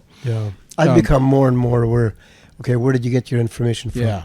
Exactly. If it's just on Facebook, no. If it's here's like, I remember when the whole Freedom Convoy stuff, like what people were saying, and I'm like, okay, where did you hear that? Yeah. Like I'm not going to repeat that. And at the beginning, this is truth. So you're telling somebody else that. They say, well, where did you get that from? Yeah. Well, I got it from so and so. Well, where do you get it from? I have no idea. Yeah. So I started saying, you know what? In 2022, I think it was, I just cut it all off. Right. And I said, you know what? I'm going to make sure that I find it from a reliable source or hear from a reliable source before I'm going to tell somebody else, because my reputation or my character is in jeopardy here too. Because Peter said that. Well, that's not true. Yeah. Like, why are you repeating that? Yeah. So it is. I think it's and all it takes is once, and then everybody goes, well, Peter said that. Well, yeah. Oh, boy. I had no idea that Peter was into that. Yeah. Right? No, seriously. I know. Like, You're right. I watch Glenn Beck once in a while. Yeah. I really like him. Yes. He I he comes from Fox. Yeah. He got fired from Fox because of his controversial stuff. Mm-hmm. But even him, he was so badly fooled. But when he saw what was going on, when he saw the truth, like, you listen to him now, and the guy's got a heart of gold. Yeah. Like, he speaks with passion and compassion, and he actually has some pretty good guys that he interviews. Yeah. And he really questions them. Yeah. Yeah. And even him, he's very quick to say, you know what, this is my agenda. This is who I am. Yep. This is where I'm going. He's not saying just take me at my word and follow me and do that. Think about it. Yeah. Take your time. Joe Rogan's another one like that. Great. He has really changed over the last year. Yeah. He like Great interviewer. He said too that one day he said, you know what, some of the stuff that we were hearing, we all believed it was true, and it just it's not true. Yeah. And so the whole dynamic of it is changing. People want truth more than ever before. Yeah. And you got to be so careful what you say to the next person. Yeah. Is it truth? Yeah. Or are you just spreading lies? Yeah. Sure. Like what other people are saying. And not even necessarily lies. Misinformation. Yes, and there was a couple interviews where I heard I was listening to Joe Rogan, and they were going on down a very serious and particular route, and it was very intense, and I could tell, like, and from his history too, he likes the wild and the crazy Conspiracy. and conspiracy. Well, and the Sasquatch and the UFOs. And I could, but that's what brings ratings also. Okay. I don't have It might, but I think he's truly interested in the really bizarre, the stuff that's really out there. Yes. He's truly interested in a UFO, not for the sake of the ratings, but that's correct. Yes, but he also knows, properly communicated, that'll bring people. He knows how to entertain just as well as how to interview. Yeah. So he just like Donald Trump. He knows how to make a comment that's going to tick off 80% of Canada. Yeah, and just like what? Boom. Oh, I was I heard the comment when Donald Trump said, you know what, we'll just make Canada the 51st state. Yeah. And I'm going, that is, well, we've listened to Donald Trump make comments before in every area, and they're all just on the edge, out on thin ice, and wild. And I'm going, wow, that's what he would say. And then our prime minister, that can't happen. It's just like, have you read his book? Have you watched TV? Have you watched Donald Trump at all? Yeah. You just got sucked into his little vortex, and you're his little puppet now. Yeah. Like, what? And this guy is running our country. Yeah, it's like, that ticked me off so bad. Yeah. He actually got us into a worse situation. Absolutely. It's like I've read, I was talking about this example before, where and it's a great one. You can find it on YouTube, because it was an interview that somebody had with Trump a while back, and the interviewer asked him. He says, "Okay, show me give me an incident where you put somebody on their heels so that you can somehow get something out of them." And then Donald Trump just backed up a little bit. He says, "Sorry, but you got really bad breath." And the guy goes, "Oh, I'm sorry," and he says, "That's how I do it." And the guy was just on. It was really funny in the interview, but realistically, when you look at it, it's not an intellectual thing that he was doing. Like, oh, you have to think, and and oh, you're trying to double do. No, you hit him where the guy isn't expecting anything at all, and then you see what happens. Yeah, and then you react, and you get the best deal. Sure. Based on how because now you have an opportunity. There's a guy 40, 50 miles from where we're sitting right now who was approached by Donald Trump a number of years ago, pre-COVID, to because he had a water well that had the purest water. It's the second best water well in the world, apparently, or something like that. Some really high. And Donald Trump wanted to work to get water from that well so they can have Trump water, okay? And initially, the first time Trump contacted him, the guy thought, "Oh my goodness, I'm working with Donald Trump. Oh, good, because And he says the week went after week after week, and it sounded like a really great deal, and then it got down, and it got down, and it got worse, and it got worse, and it got worse, and worse, and eventually he got so ticked off with Trump that he says, "That's it. I'm never working with Trump." Well, I like that kind of a business attitude because he was very objective about that. But that is classic Trump, where you go in there and you're going to offer him the world, and then you say, "Oh, look at that. That's not right. That's not right. That's right." And then you go down, and eventually you're supposed to give it to him for 10 cents. That was classic Trump from his book. And realistically, I mean, you look at the history of how he got Mar-a-Lago. I mean, he was, going to pay a huge amount for it. That fell through, and then he later on got it for much less than what he was ready to offer, and so it was he is an opportunistic person. So when he says, "I'm going to have Canada as my 51st state," or whatever, then he just sits and waits for Canada to react and see what all happens. Well, Trudeau just flies off and blah blah blah and all sorts of things, and then it started the circle down, and then meanwhile Trudeau gets basically, I guess, ousted because nobody wants to work with him anymore, and now we are rudderless. We don't have a prime minister who a prime minister in mouth only, because that's all he really has, and we're all waiting for an election. We've been waiting for a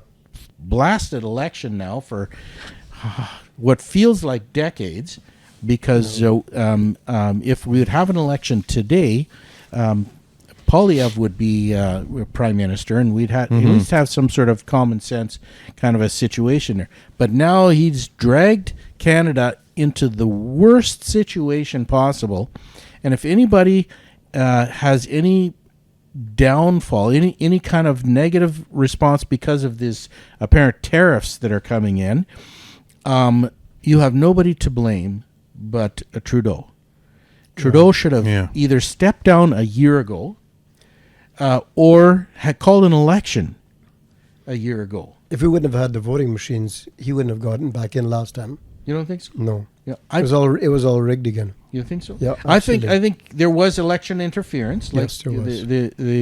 That is said, but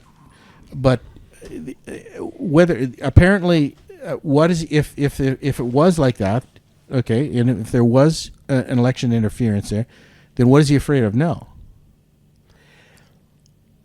I think something happened in Mar-a-Lago.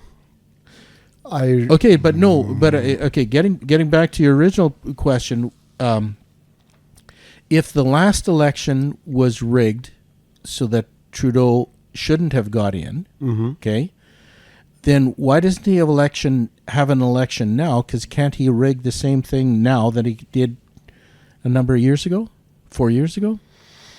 No, no, that wouldn't Because work. then the electronic. See, now the people are awake. They saw what happened in the U.S. and those, Okay. those I think- machines okay. came from Canada, and they saw what happened in the U.S. That no, he knows now. He wouldn't even could- get. I think part of it is also that a comment that Donald Trump made.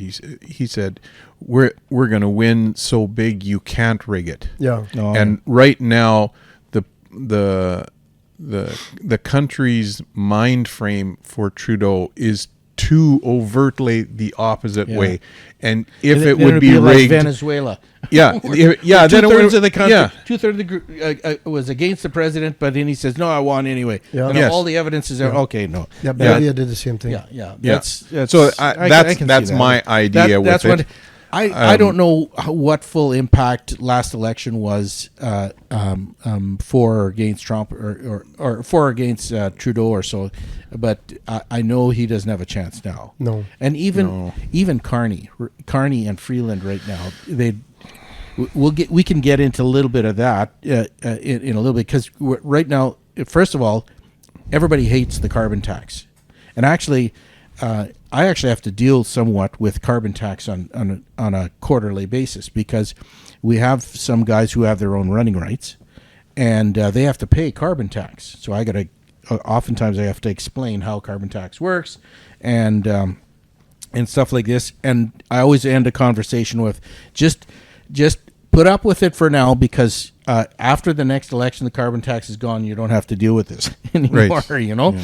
So, but I mean, that's the conclusion, because right now, nobody wants the carbon tax, and that's pretty much the only thing that Canada is in unity on, is that we don't want the carbon tax.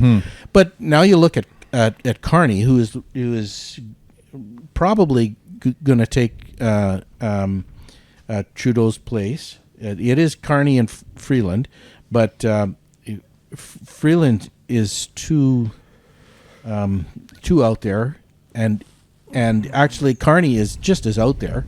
It's just that I think he's just because he's a guy, and also he's also has some economics degrees, and Freeland has nothing. Like she was a journalist or something like that before she got into politics. I mean, it's just like there is no like there is no. I don't think real it matters who's going to run for the Liberals.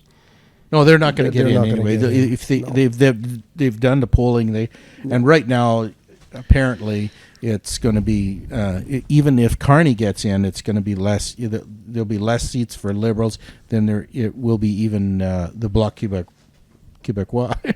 But those are just polls. Who knows what will actually happen? Well, there's a lot of time between now and then, and I do have concern about what the Liberals' plans are to promote Carney or Freeland. Yeah, you know what his stance is? He's going to axe the carbon tax, but he's going to replace it with what the call of it? Oh man, I should have these things right out in front of me here while we're talking here, but. I don't know. Maybe that's the pessimistic part of me. I just don't trust them worth beans. Oh no, because Trudeau could be way down on the list, and then all they have to do is pull one fancy little straw and promise this and that. Oh, Well, okay. people are Well, so this will be gullible. better. This will be better. Yeah, we're not going to go with Polyev because we never vote conservative. We'll just stay this way. This will be better than Trudeau anyway. And then they get their little bit of minority, and then Here we go he again. does their magic trick, and then we're back in the same. I was gonna say shithole, but that can be edited out, right? doubt if we will, but that's I'm just saying that's my optimistic view of our government right now. But you know what? I think the Canadian people are changing just like the Americans. I'm Going more I'm hoping. conservative. Yeah. If you look at the world, the whole world is moving conservative. Yes. Yeah. Like even Iran is going to have have an election here very soon. I believe the people so. are done with the Liberals over there too, and they've got a conservative guy, a strong conservative guy that's running down. in that for that seat. So the whole world is going conservative. Yeah, more so. Yep. Now, there's tug back and forth, different battles in different countries and stuff like this. But you're right. It's like 3 steps forward, 2 slide back, and then 3 steps forward, 2 slide back. It is very encouraging. Yeah. Like if you'd have looked at what was happening in the middle of COVID, it looked as if everyone was left. Everyone was left, Yeah. And it was very, very dark. And some of the stuff that was coming out was very, very depressing. I thought, okay, how is my retirement at 70, 75 going to be? I thought, dang, we could, I may have to find an igloo somewhere and just disappear. That's starting to sound good. It's, but right now, if you look at it, because Trump is in, it's going to be really messy. Oh yeah, Really, really messy. Yeah. But 20 years from now, when we're 80-ish, I think we're going to be pretty safe. I'll be in heaven already. Oh, you think so? You don't think you're going to live to 80? I don't want to go past 70. You really? No. You know how? That's only 7 years from now, 8 years from now, right? That's correct. Wow. Yep. Really? No, I'm good. Drive hard. Oh no way! I think you'll be. I think you'll be. You're too healthy. You're too healthy to be done in a few years. There's a lot of things that were terminal even 20 years ago, 30 years ago, that are not terminal anymore. Like our dad has been in the hospital now for a month, right? Yeah, over a month. Yeah, because intestinal something, whatever. And he's supposed to be coming out of the hospital next week sometime, whatever. Hasn't eaten for a month, okay? Yeah. But basically, there was a number of things wrong with him, and realistically, 30 years ago, maybe 40 years ago, that would have been way too much. Maybe not. I don't know. It depends what it was. I think for sure 50 years ago, he would have been. Yeah, no, I think even 25, 30 years ago, they would not have caught it as quickly. Him? And he had his bowels were all twisted or something like that. Maybe they would not have caught it. You know what? Canada. That is my other pet peeve. The comment Donald Trump said, you know what? If Canada becomes the 51st state, we'd have better medical coverage. Absolutely. And I totally agree. And that can't get much worse than this. Well, I guess no. you can. I go back to a conversation I had years ago. I was delivering in Wisconsin at a steel mill. It was lunchtime, and these guys weren't taking nothing off my trailer, so I sat in the lunchroom with them. They were talking and griping about their medical. Oh, I've got this. I have to pay this much for medical and this, and then these guys are standing. I'm just standing in the corner and listening to them, right? And they said, "Oh, you're a Canadian. You got everything paid for." And they went on a little bit, and I said, "You know what, guys? I really don't want to burst your bubble, but you've got it better than we do. For one, technically, I don't even know how much my medical coverage costs me personally. They hide it in all my taxes and everything. And the other thing is, you can pick a doctor, and this was over 10 years ago. I told them, you can pick a doctor and go anywhere, pay the money, and get whatever done you want. Yeah. You can do that. You have that option. I do not. I have to come to the U.S. and pay to get a procedure done that if our government says, no, it's not priority enough, it doesn't get done. But I did tell them, as if you're in an emergency, a life-death emergency, we have got comparable and maybe even in some places better than the U.S. Yeah. But if you're dying and you're almost dead, we can do just about anything that everyone else can do. Yes. I have total faith in that. It's just we have no options before that. No. Yeah. We've got if it's not life and death, we can die in a waiting room. No problem. And people have. Oh, yeah. My uncle had a heart attack in the waiting room. Yeah. He knew there was something wrong, and they made him sit there, and all of a sudden... No, and that's normal. even took that for our into- dad, like Yeah. he was really sick. We knew there was something really wrong, and it still took 16 to 18 hours before we got things done. And then then I had to be a jerk. Yeah. I had to ball out that nurse. Yep. And it was 20 minutes later. There was 3 tests that were on the way, and you have to be a jerk. Yeah. And they should have jerk classes. Yeah. I could teach. But even an MRI right now is 2-year waiting. Yeah.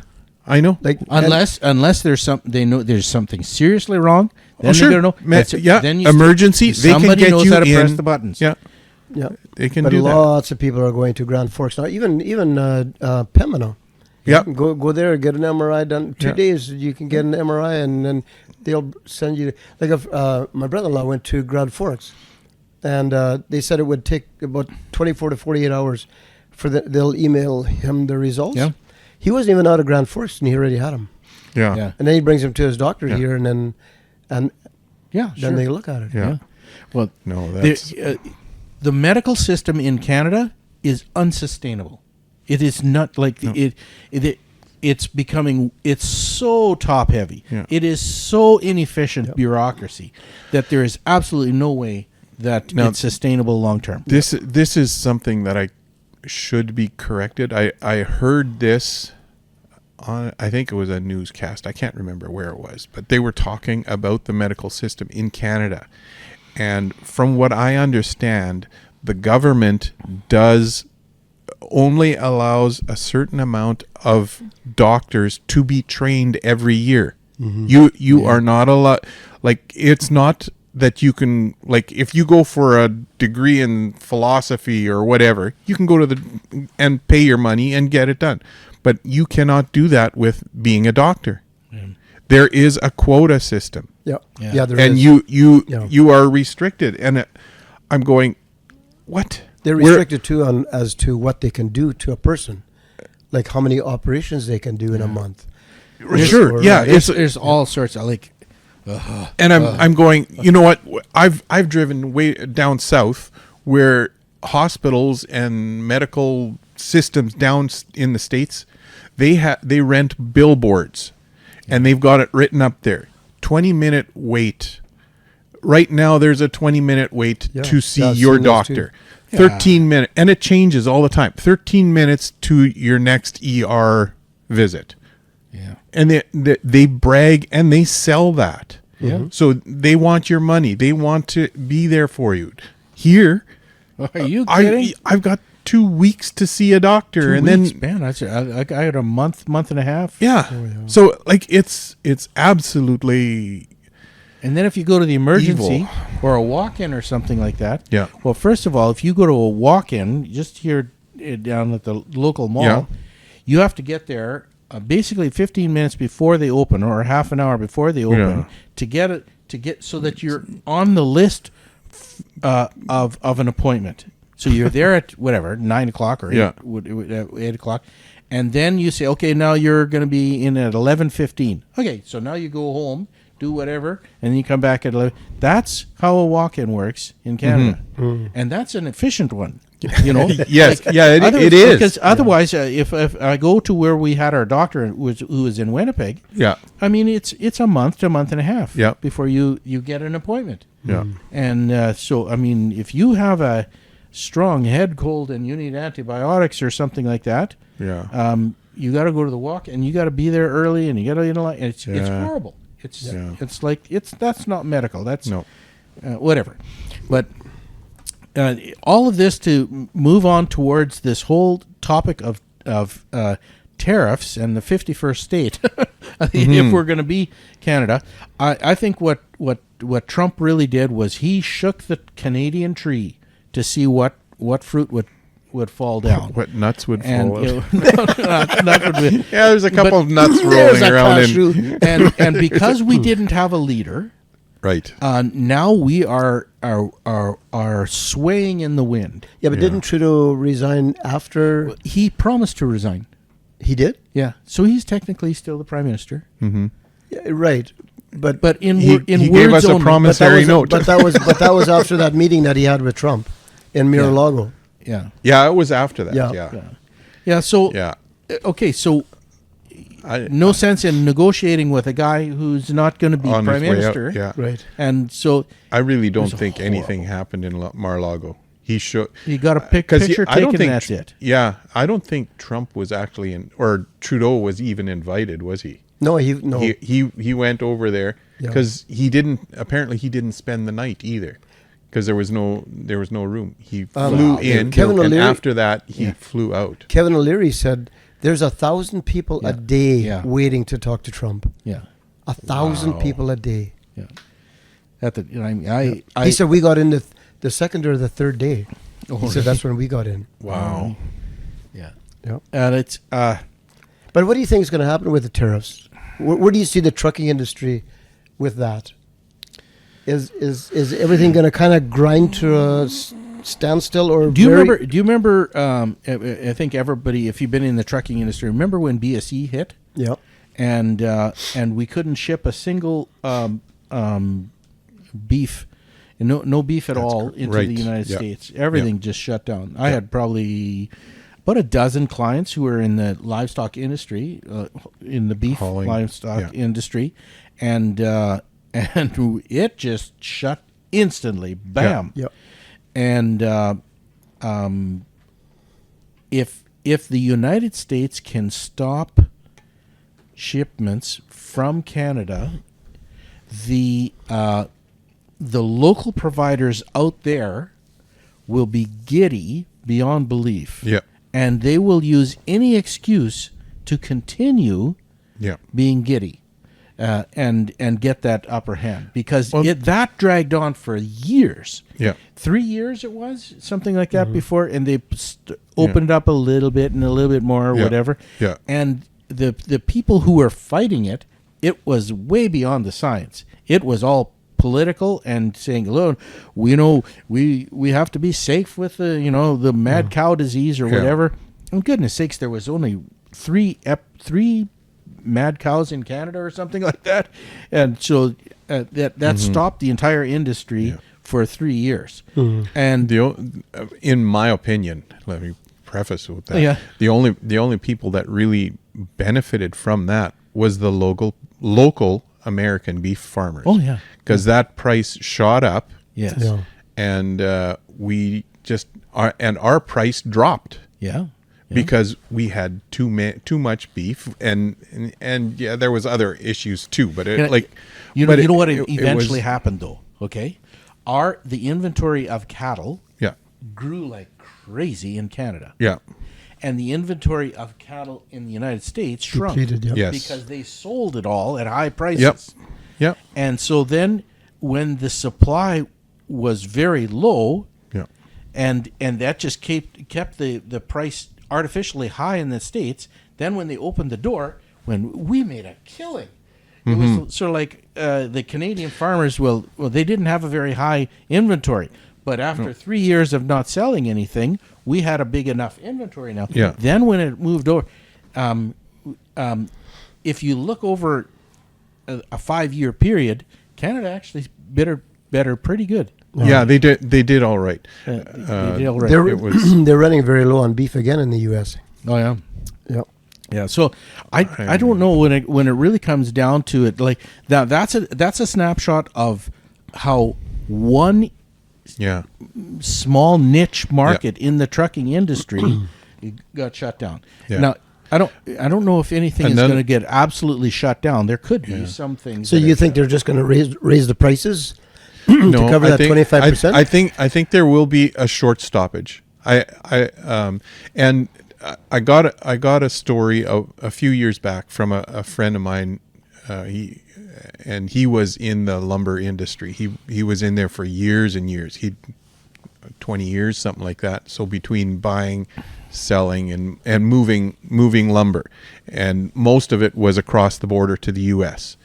And the softwood lumber has been a issue across the border for years. Years, yeah. And every time they add a tax, or they had an issue with that, the lumber would stop for maybe a week, and then they'd figure out exactly how they had to readjust your financial numbers to get it across the border again, and then it would move again.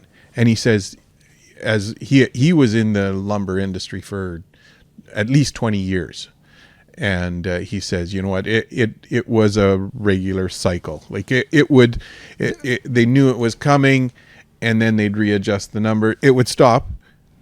They'd readjust the numbers, and then it would go again. And then it would be, and it's just been a cycle like that since. And the softwood lumber now, that's on the another thing that's on the another chopping one block. industry. But now if they would start implementing that all across Canada.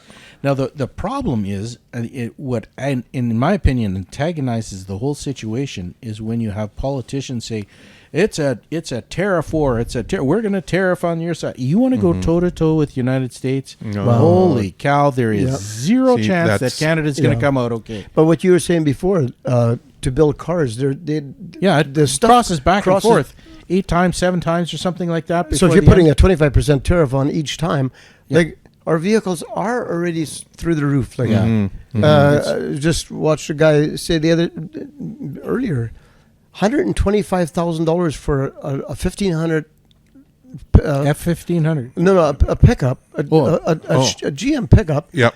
$125,000. Yes. Like, it's stupid. Yeah, absolutely who's in stupid. their right mind wants to buy a new vehicle? Yeah. Nobody. Not me.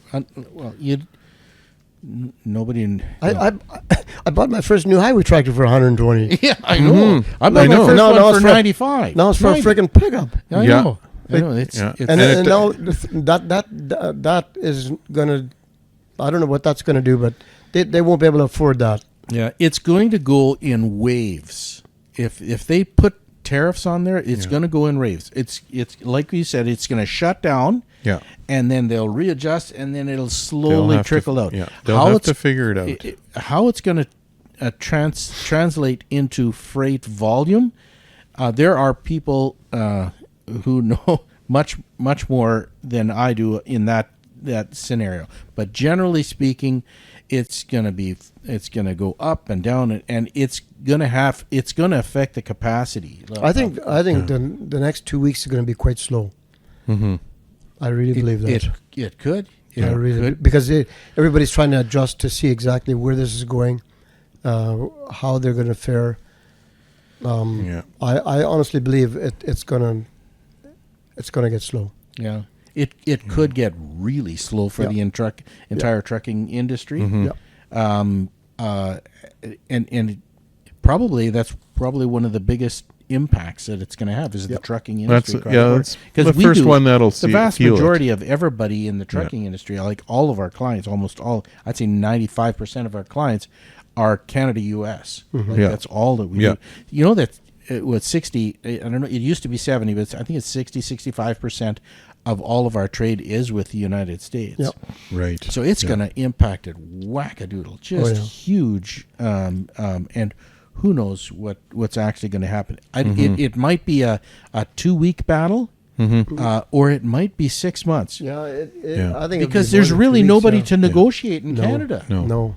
If we have Trudeau and Doug Ford saying we're battling toe to toe, they have huge deep pockets, and to say that we have any leverage over the United States, that is ridiculous. Now there are some things that we do that they are a little bit dependent on, like our power. Like Manitoba sells to the United States power. British Columbia. Yeah, same as Ontario. Yep. Ontario and I believe Quebec also. Quebec too. Ontario and Quebec both sell big hydro. But what that's a little bit different than freight crossing the border, but it's the same stuff. We're exchanging. How that's going to affect that? Holy smokes! Goodness sakes! Yep. That puts northern states in a real pickle, like Minnesota and North Dakota. Michigan, New York, California. And all that. Like, how are they going to get their power? And is it going to affect the people in the United States? Like in those states, like they're going to end up, because if it's going to be a tariff war from us, we're going to put 25% on there. Yeah.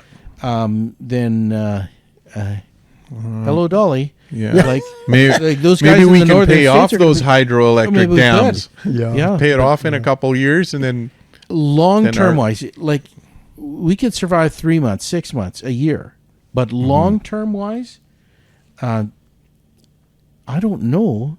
I'm very, very confident that Canada will never be able to survive toe to toe with the United States. no. And, you know, Pierre And- Trudeau said, and this is Justin's father. So Pierre Trudeau said, if you sleep with an elephant, or no, if you're in bed with an elephant, you don't sleep, because if they roll over, you're dead. Yep. Yeah. So you have to be awake and all the time. But now we're not in bed with the United States. And if he is in bed, that elephant is dancing. What do we do? Basically, first of all, we can't sleep. But the second of all is probably I'd get a guitar and start strumming whatever it is and make that elephant happy. Yeah. You're on their side. You have to kiss the ring. Yeah. And And you know what? I don't know. This is again my opinion. I don't think that's what Donald Trump wants. That ring kissing thing. No, he likes the idea, but he would probably respect Canada more if they would say, "Look, we know our position. We know where we are. We know we are at your mercy. We want to do a deal." Yeah. And I think he it's would. like Danielle Smith is the only one. She's the only one who actually got it. And Kevin O'Leary. O'Leary, Absolutely. And Trudeau just lambasted her for that going to Mar-a-Lago. He's a crooked politician, and she knows her rights. But I'd really like to know what Trump wants, because at the beginning when he put the tariffs on, It was all the border. It was all about the illegals, the border. Yeah. But I don't believe that's everything. I'd like to know what he wants, like what. I know because now he was the other day he flew a bunch of criminals back to Colombia. Yeah. And Colombia wouldn't let him land. Yeah. Said, okay, we'll just put tariffs on your 25% this week and 50% next week. Correct. And within 90 minutes they had him down, and not just that, but the president flew his own plane to the United States to pick up the next load. Oh, really? Yeah. Oh my goodness. It's like goodness. Not that's a little bit more than kissing the ring. Yeah. You know? Yeah. So I'd like to know what he wants from Canada. I would agree, but who's going to ask him? It can't be Prime Minister. Well, it can't be Trudeau. Well, I'm sure and it's Trudeau not- knows what he wants. No. Because he's Trudeau not bright doesn't. enough. He has no idea what he's doing. My idea. Okay, I look back to the last time our government had pissing match with the U.S. Okay, and That was the free trade agreement. That was the free trade. Trump wanted their dairy into our country. Yeah.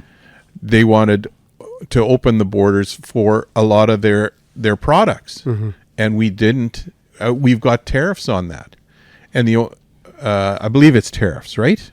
Or there's some sort of a restriction, anyways, because you can't dairy any dairy products, eggs, chicken. our standards are higher than theirs. We've got, as far as I'm concerned, we've got a very superior product. Correct.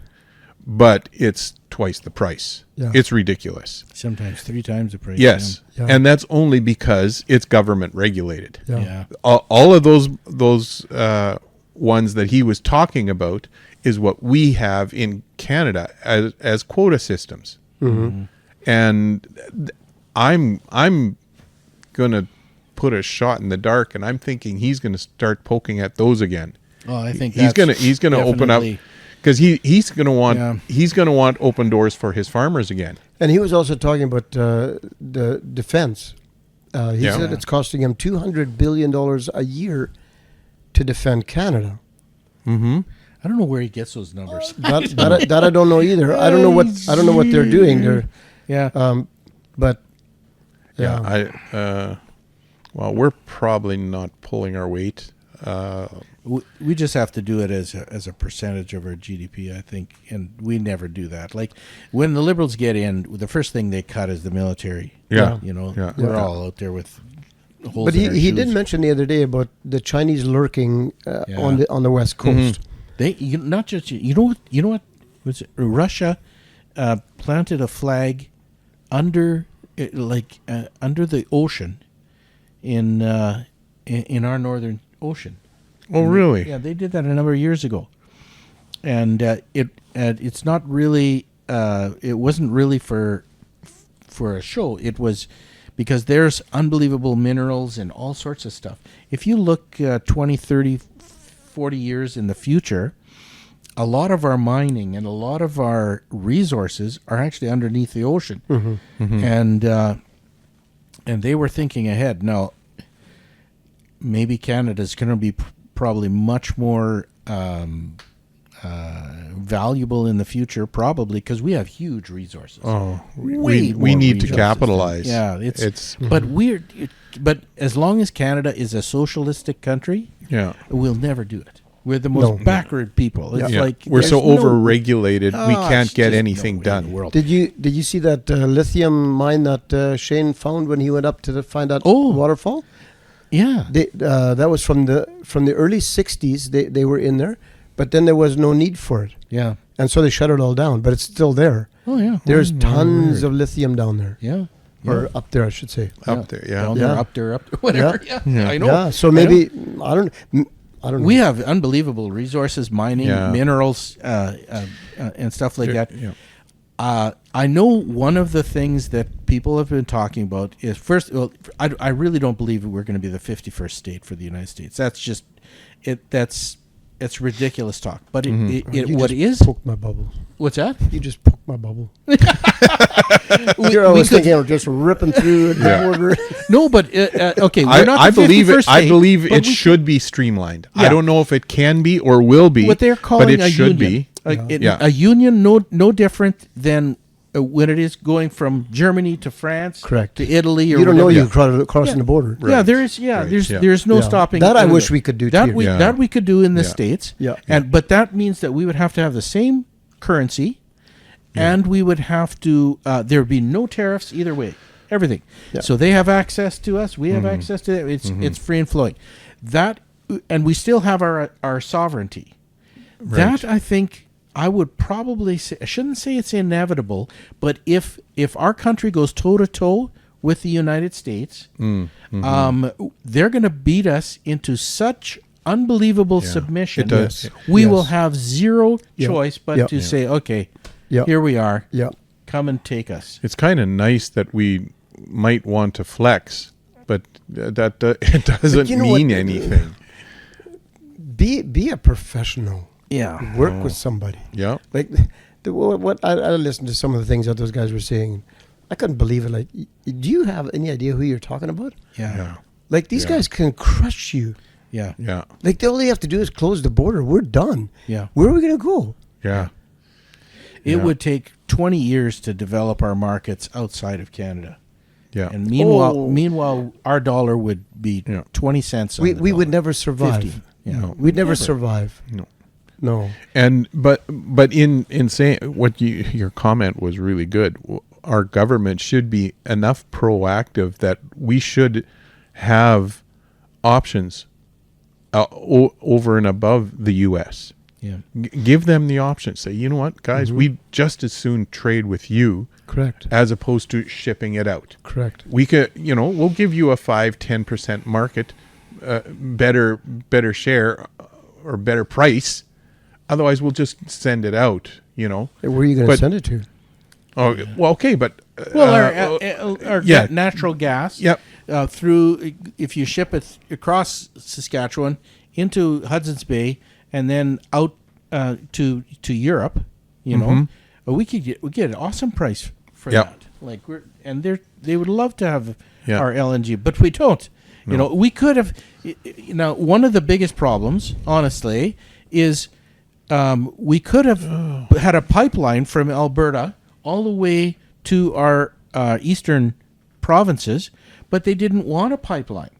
And because they didn't want a pipeline, we're stuck with nothing. Now we're screwed more than anything else. Yeah. Like we are 15 years behind. They did make a pipeline from Alberta to the coast, to the west coast. Yeah. Yeah, I'm not sure what the status on that is. We picked up some construction equipment where they're piping it all into. They got massive tanks, like I don't know how many tanks they got there, billions of gallons. Yeah. And I was talking to the guy when we were loading, and he said this all comes from Alberta. Yeah. Comes through the pipeline, and we watched them build it up on 16, and then along 5, and then across through the mountains. Yeah. But they should have one that goes from Alberta all the way out to the East Coast. Yeah. So even though the people in BC protested the pipeline, they still went through with making it there. And I think, isn't that because the government bought the pipeline or put their name on the mortgage and said, sorry, we're just going through anyways? I don't know. I don't know the history on it. I just know that just from an overall perspective, we are incredibly vulnerable. Yes. We don't have any kind of leverage. Yeah. No. And they were talking. There's some people talking that Alberta and Saskatchewan could very easily just vote themselves, break off, and join the United States. Yeah. That the United States would be okay. That would be the 51st state. Well, let's make it for Manitoba too. Yeah. Don't leave us out. We're going to be left out. We got NDP country here. Yeah. That's. I was talking to my son-in-law, and he was giving me some statistics, and he was saying that right now, our carbon, we are carbon neutral. Canada is. Because of all our trees and whatever we produce, our trees go take up, and so in that way we're producers of oxygen, right? Yes. Yeah, and he said what the other thing that Trudeau turned down was China and India. I know those two for sure. I thought there was a few more. Were begging to buy our natural gas. They wanted it desperately, so that they could replace their coal-powered systems, right? And he was saying that somebody had done the numbers, and if we could make money selling it to them, our country would get a prosper from that. Yeah. But in doing that, the whole world's carbon green thing would go way down. We would do because better. We're helping. Yes. We're converting from coal. Yes. To so we're reducing greenhouse gases by selling our natural gas. But they just said they said no, we can't do that. Yeah. So we have a chicken without a head leadership right now. And that's why we're the most vulnerable. So some of these things, I don't know how to negotiate through that. You hear stories like that, and you're going, "What? Like our government is that stupid?" Like, no, it can't. Then you start questioning the stories, and I don't remember last time we had a strong leader that knew what he was doing. In my opinion, probably Jean Chrétien was the best. But he was a liberal. Yeah, I know. But he actually of all prime ministers, he probably administered the most conservative government, even though he was liberal. He balanced the budget. There was Harper, I guess. Some of the things that I think Harper did pretty good. Him. But Canada, too many in Ontario and Quebec think that Canada think that conservatism is like being a leper, like they but things are changing, but maybe not fast enough for elections. I think but realistically, you have to have a liberal like Justin Trudeau to give such a bad taste of what liberalism is and NDPism is that people will say, okay, then maybe we'll look at a Well, conservative. that's what happened in the U.S. Yeah. They were so bad. Yeah. Yeah. They were so bad Yeah. that they elected Trudeau. Or they elected Trump, I mean. Yeah. You know? Because he's not... Trump isn't a good debater. He No. doesn't communicate very well. No. But he sure is decisive. He knows Yeah. he knows what he wants. Yeah. He knows Yeah. where he's going. Yeah. Yeah. Like, Yeah. I mean, that whole thing where you're talking about Colombia and that's a decisive leader. Like, Yeah. it would have taken weeks, months, Oh, maybe yeah, even they a would've- year to negotiate it otherwise. But no, Trump says, wham, 25% tariffs this week, 50% next week, whoop, whoop, whoop, whoop, bam, Yeah. Yeah. and done. Oh, damn, Yeah. and he's Yeah. done it before with tariffs in the from Mexico and China or whatever his last term. Well, so he's going to do it again, and that creates huge, like, people listen then. Yeah. They go, wait a minute, we can't suffer this way. Well, he's a man of his word. Yeah. If he says I'm going to blow your ass off, I'm going to blow your ass up. Yep. That's just what's going to happen. Yeah. It's it. Yeah. But yeah, that's man, that's quite a bit. I don't know about rates. It could get really bad for the trucking industry over the next 6 months. Could Worse get than it's been. really- Oh my goodness. Yeah, I know. Boy, some of the rates are Yeah. Mm-hmm. And it's Yeah. I know. It's it. And then with the If fuel you'd prices. if you'd and- asked me 2 weeks ago, That's been What was that? an- and then with the annoying. fuel prices. oh yeah, Yeah, see It that is- that part I don't understand because why is the price going up? Yeah. Like what's causing it to go up? Like it used to go, you'd watch it bounce up and down 2, 3, 4 cents at a time. The last couple months, it's been bouncing between 5 and 10 cents a week. Yeah. Like it'll come down a little bit and then bang, it goes up 5 cents. Like Yeah. what? I got to go to Alberta on Sunday. I'm looking at the fuel prices and I'm thinking, oh my goodness! And then he offered me a load from Edmonton to New Brunswick. I said, no, he said it pays really well. Yeah, but once you pay the fuel, it's not that good. No. yeah. Yeah, that's just it. Yeah. You know, a good paying load. A lot of the companies are still paying that rate, but our fuel cost has gone way up. Yeah, and the rates have still come down. Yeah, Like So, so, it's 20-30 cents Yeah. a mile. yeah, and it's I was talking. Before this podcast, I was talking to a client, and we originally started talking about one thing and ended up talking exactly what we're talking about now, and he asked, well, what about the freight rates, because he used to bid on a load and he used to get it for $10,000, but now it's what did he say? It's $1,800. Nope. oh And it was 10 grand before? It was $10,000. Oh, well, wow. maybe it was in 2022. Yeah. Oh, okay, the beginning of- 122. I don't Yeah. know. Yeah, that could but be. he mentioned that, and I go, my goodness, that's a 80% drop. Yeah. So yeah, it's probably at the peak or whatever. Yeah. But which was extreme. But even still, like it is unbelievably tight.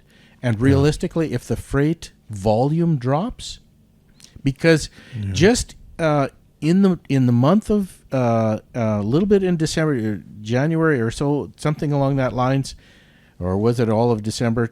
Just lately, the rates have been coming up. They've been shoring up with the capacity. It used to be that we were grossly over. We had way too many trucks out on the road for the amount of freight. But now it was even, so that it's sort of like you hit that buoyancy and it would start going up. But now with these tariffs, who knows what can happen? Yeah, well, even from summer, a lot of the loads that we hauled, they're 50 cents a mile less. Yeah,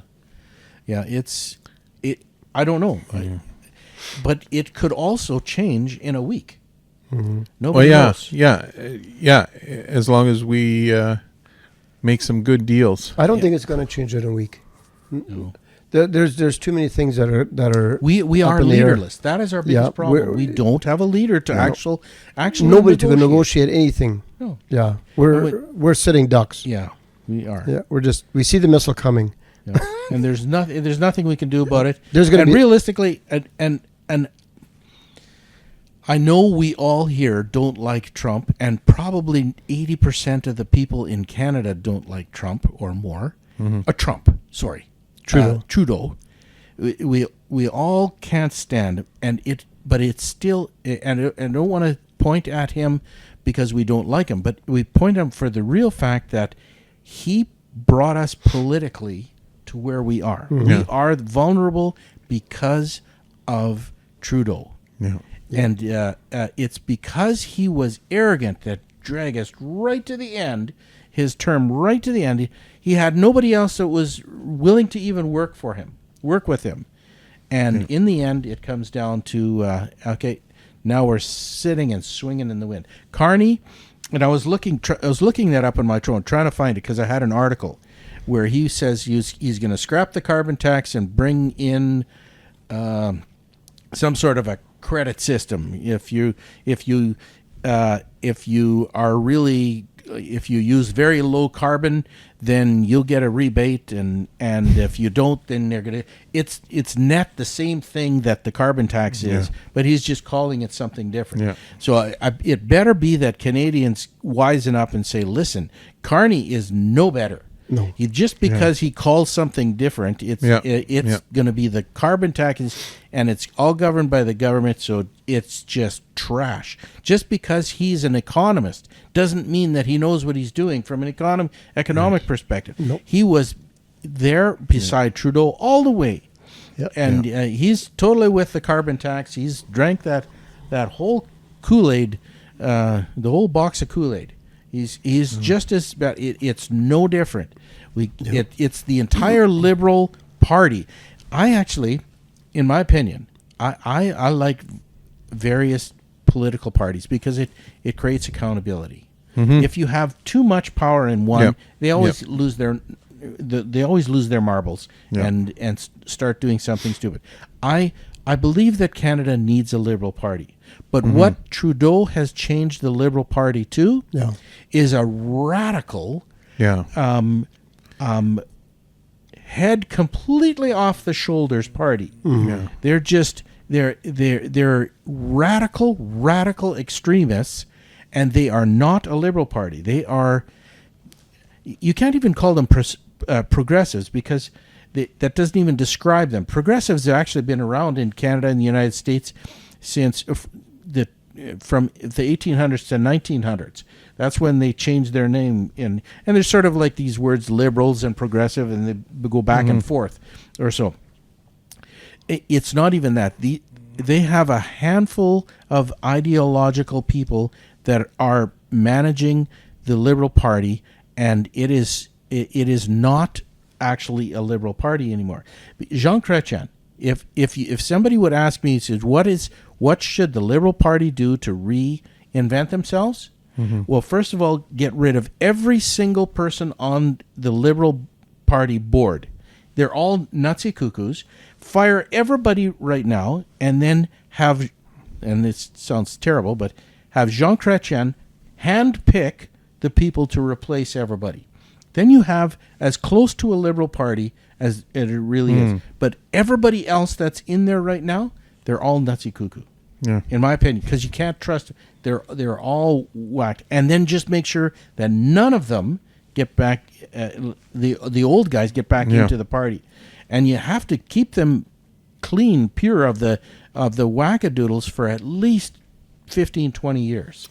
And like, but the Liberal Party was hijacked. No different, in my opinion, than the Democratic Party was hijacked in the United States. Absolutely. And we needed 20 years without any of those nuts in there. Well, that's the nice thing. What Trump is doing is he's bringing in a lot of young blood. That Young people. He can smart. Holy cow. Yeah, they are unbelievable. So he's training these people up because he's looking down the road. He's not looking for the next 4 years. I'm in for 4 years. This is what I'm going to do. No, he's looking long term into the future and get these people on the right track, and then run with it. Because I don't think even the next 4 years, the Liberal or the Democrats aren't going to. No, they're not going to have it together. They're yet leaderless too. They They have no idea what. Well, what they're doing. I heard I can't remember who it was. I was listening to someone today, and they were saying that we're all amazed at how Trump is going like heck right now. He's just doing everything just so quick, and he said, it's good. He almost has to, because he's got about 2 year, whatever it is, 2 or 2.5 years until the elections again. Yeah, midterm. And then they said more than likely he won't have the authority that he will right now. So he's trying he loses the House. Yeah, but you Or know the what? Senate. Yes. I don't think that's going to happen. You don't think so? I think I agree with you. I don't think he's going to lose. I think he's going to have the full 4 years, Yep. and Yep. and he may even strengthen his position in Yep. the House, Yep. and so Yeah. he can do even more. Because you got the American people, so if they vote, people are going to vote in the right people. Yeah. Do you know the American people have woken up? Yes, they have. They've really woken up. And I mean in the real sense of the word woke. Really, they were alive. It reminds me, I love World War II stuff. I mean, like I memorized an awful lot of happening in there. But when Japan bombed Pearl Harbor, one of they struck it twice, and they should have actually struck it 3 times.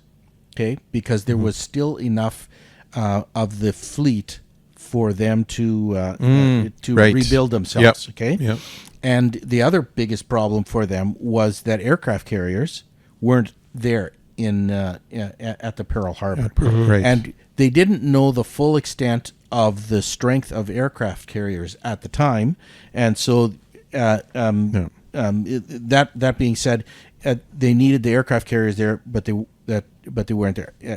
They did target the aircraft carriers later on, and in the Coral Sea, and also at Midway, and because Japan lost those 2 battles.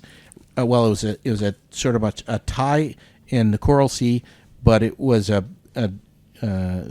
Japan really lost in the Midway. It became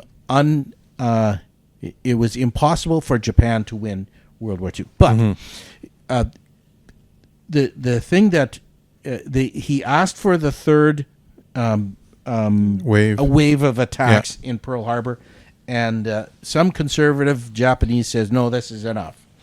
And then the guy said, I think it was Yamamoto or whoever it was that he said, I think we've only just awoken a sleeping giant. Yeah, we've just poked the sleeping giant. Or just bear. We just awoke a sleeping giant. Yeah. And that comment, it became absolutely true, because the people were galvanized, they were focused, and there was, they were talking, Japan had like 6 or 8 aircraft carriers at the beginning, and the United States had 6 or 8 and that. And Japan, all that they wanted to do was cripple and then sue for peace. Cripple the United States Army and then, or Navy, and then sue for peace. That was their only real battle plan. But because they didn't cripple it enough, the United States started building ships, and they were by the time World War II was over, like Hiroshima and Nagasaki, like the United States had like 30, 40 plus ships. Like they were just. It was crazy. Just massive. Yeah. Like they built so many. It was ridiculous. Like, And they built them all upside down. No, seriously. They built really? them upside down. Oh, really? Yeah. And then they turned them over. Oh, really? I didn't even know that. That's why they could build them so fast. Oh, really? Yeah. But it was like the industrial capacity of the United States was just insane. It still is insane. Yeah. And their economy is insane. And realistically, the people of the United States have turned way more to the right, and they keep getting more and more towards the right. All these fires down in California. Oh, that's going to turn California red. It's going to turn them red. Yep. It's because the ineptness, the incompetence of the left is just it's going to force it. So for the next 20 years, the Democrats are toast. Yep. And they are getting like Trump is in high 50s approval rating, and even higher when it comes to people extricating people out of the country or whatever. They have huge approval ratings, Right. and realistically, when it comes to negotiating with another country like Canada, Trump has the support of the people. Yep. Yep. And there's nobody in the United States that's going to defend Canada. No. Like, he has got the power, and for goodness sakes, wish we had a leader that would at least could kiss the ring, so that we are not going to, because right now we're in this swaying in the wind. And I have no idea. We have things that we can offer the U.S., and it's not volume products. But I was watching the news a while back exactly about California, all burning, and Quebec sent, I think there was 2 or 3. No, now there's going to be 4 of those not de Havilland, those water bombers. Oh yeah, water bombers. Those big yellow ones, right? Yeah. And everybody out there is just totally amazed. Like, these things are dropping. What did they say? When they're close to the ocean, they can get up to 10 drops an hour. Whoa! It is just stupid, and they're small enough that they can really pinpoint. And also, our planes are the only ones that can scoop from the ocean. All the rest of them are either, like the big jets, they have to go land at an airport and then they pump the retardant and whatever. The turnaround is really long. We can use salt water, which most other planes can't. So we're just going. I'm calling our Quebec boys, right? Yep. They're just popping, and they're making a huge difference. Everybody, and just we're just snarling and impressing everyone. Hey, this is what we do. And they were so mad because they were scooping out of the ocean, dropping it on the salt water. Salt water. They didn't want the salt water on there. You know what? That's ridiculous. It doesn't do any. They were saying, "Oh, look what it's going to do for the environment." That makes so little difference. That makes unfathomably little difference in the end. It's the mentality of the smelt fish that got them in this problem in the first place. And but anyway, there was one report. I have no idea whether it was true or not, but it's a cool story. And the people in the United States said, "Look, there's a plane that's crashing, and it was swooping over the ocean or whatever, or the lake or wherever it was getting, and oh, look, he didn't crash, and they were thinking the plane was crashing, and that it was scooping up, and I thought that was funny. Yeah, they didn't even know what these guys were doing. It was cool. They interviewed one of the pilots, strong French accent, just really stout, just. You see these maple syrup in his veins. Yeah, and pilot through and through. He's looking good, right? He's representing us terrifically. Yeah. And the reporter says, "So how do you do that with the swells? And you've got to time this. And aren't you scared?" And he says, "Yeah, I don't have time to be scared. You just focus, you do your thing, and that's what you're trained for. This is what we do. We do that. No time for that." Yeah, no, they are good at what they do. Yeah, and cool. You know what? Lots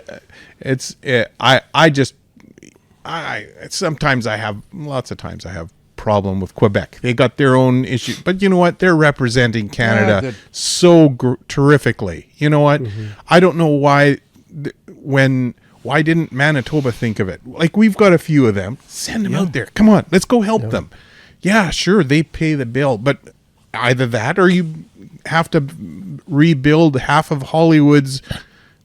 Hollyweirds. Yeah, they're the stars. All their mansions are burning down, or one of their 3, one of the 2. Like whatever. hey, that's what we do, you know. And then later on, they can come help us with our wildfires. Like, what the heck? Why do we have to try and foot the bill? No, we're all in this together. That's right. If there is a deal that Canada is in union with the United States, so like we don't have the Canadian dollar anymore, right? From what I hear, it is something that it sounds like that Trump would be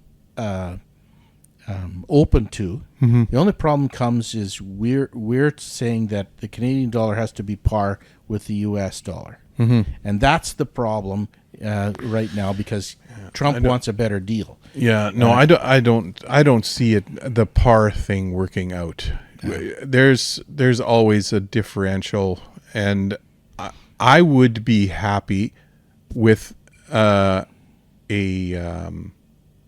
honest evaluation and say, you know what, this is where we're at. You know, like you said, maybe 78 or what, 80 cents or something. Yeah. Like now, here's the difficulty has to do with our debt load. Our debt load per capita I know. Is higher than the debt load per capita in the United States, and that's what they're not going to do it at par. Trump wants a deal better than par, right?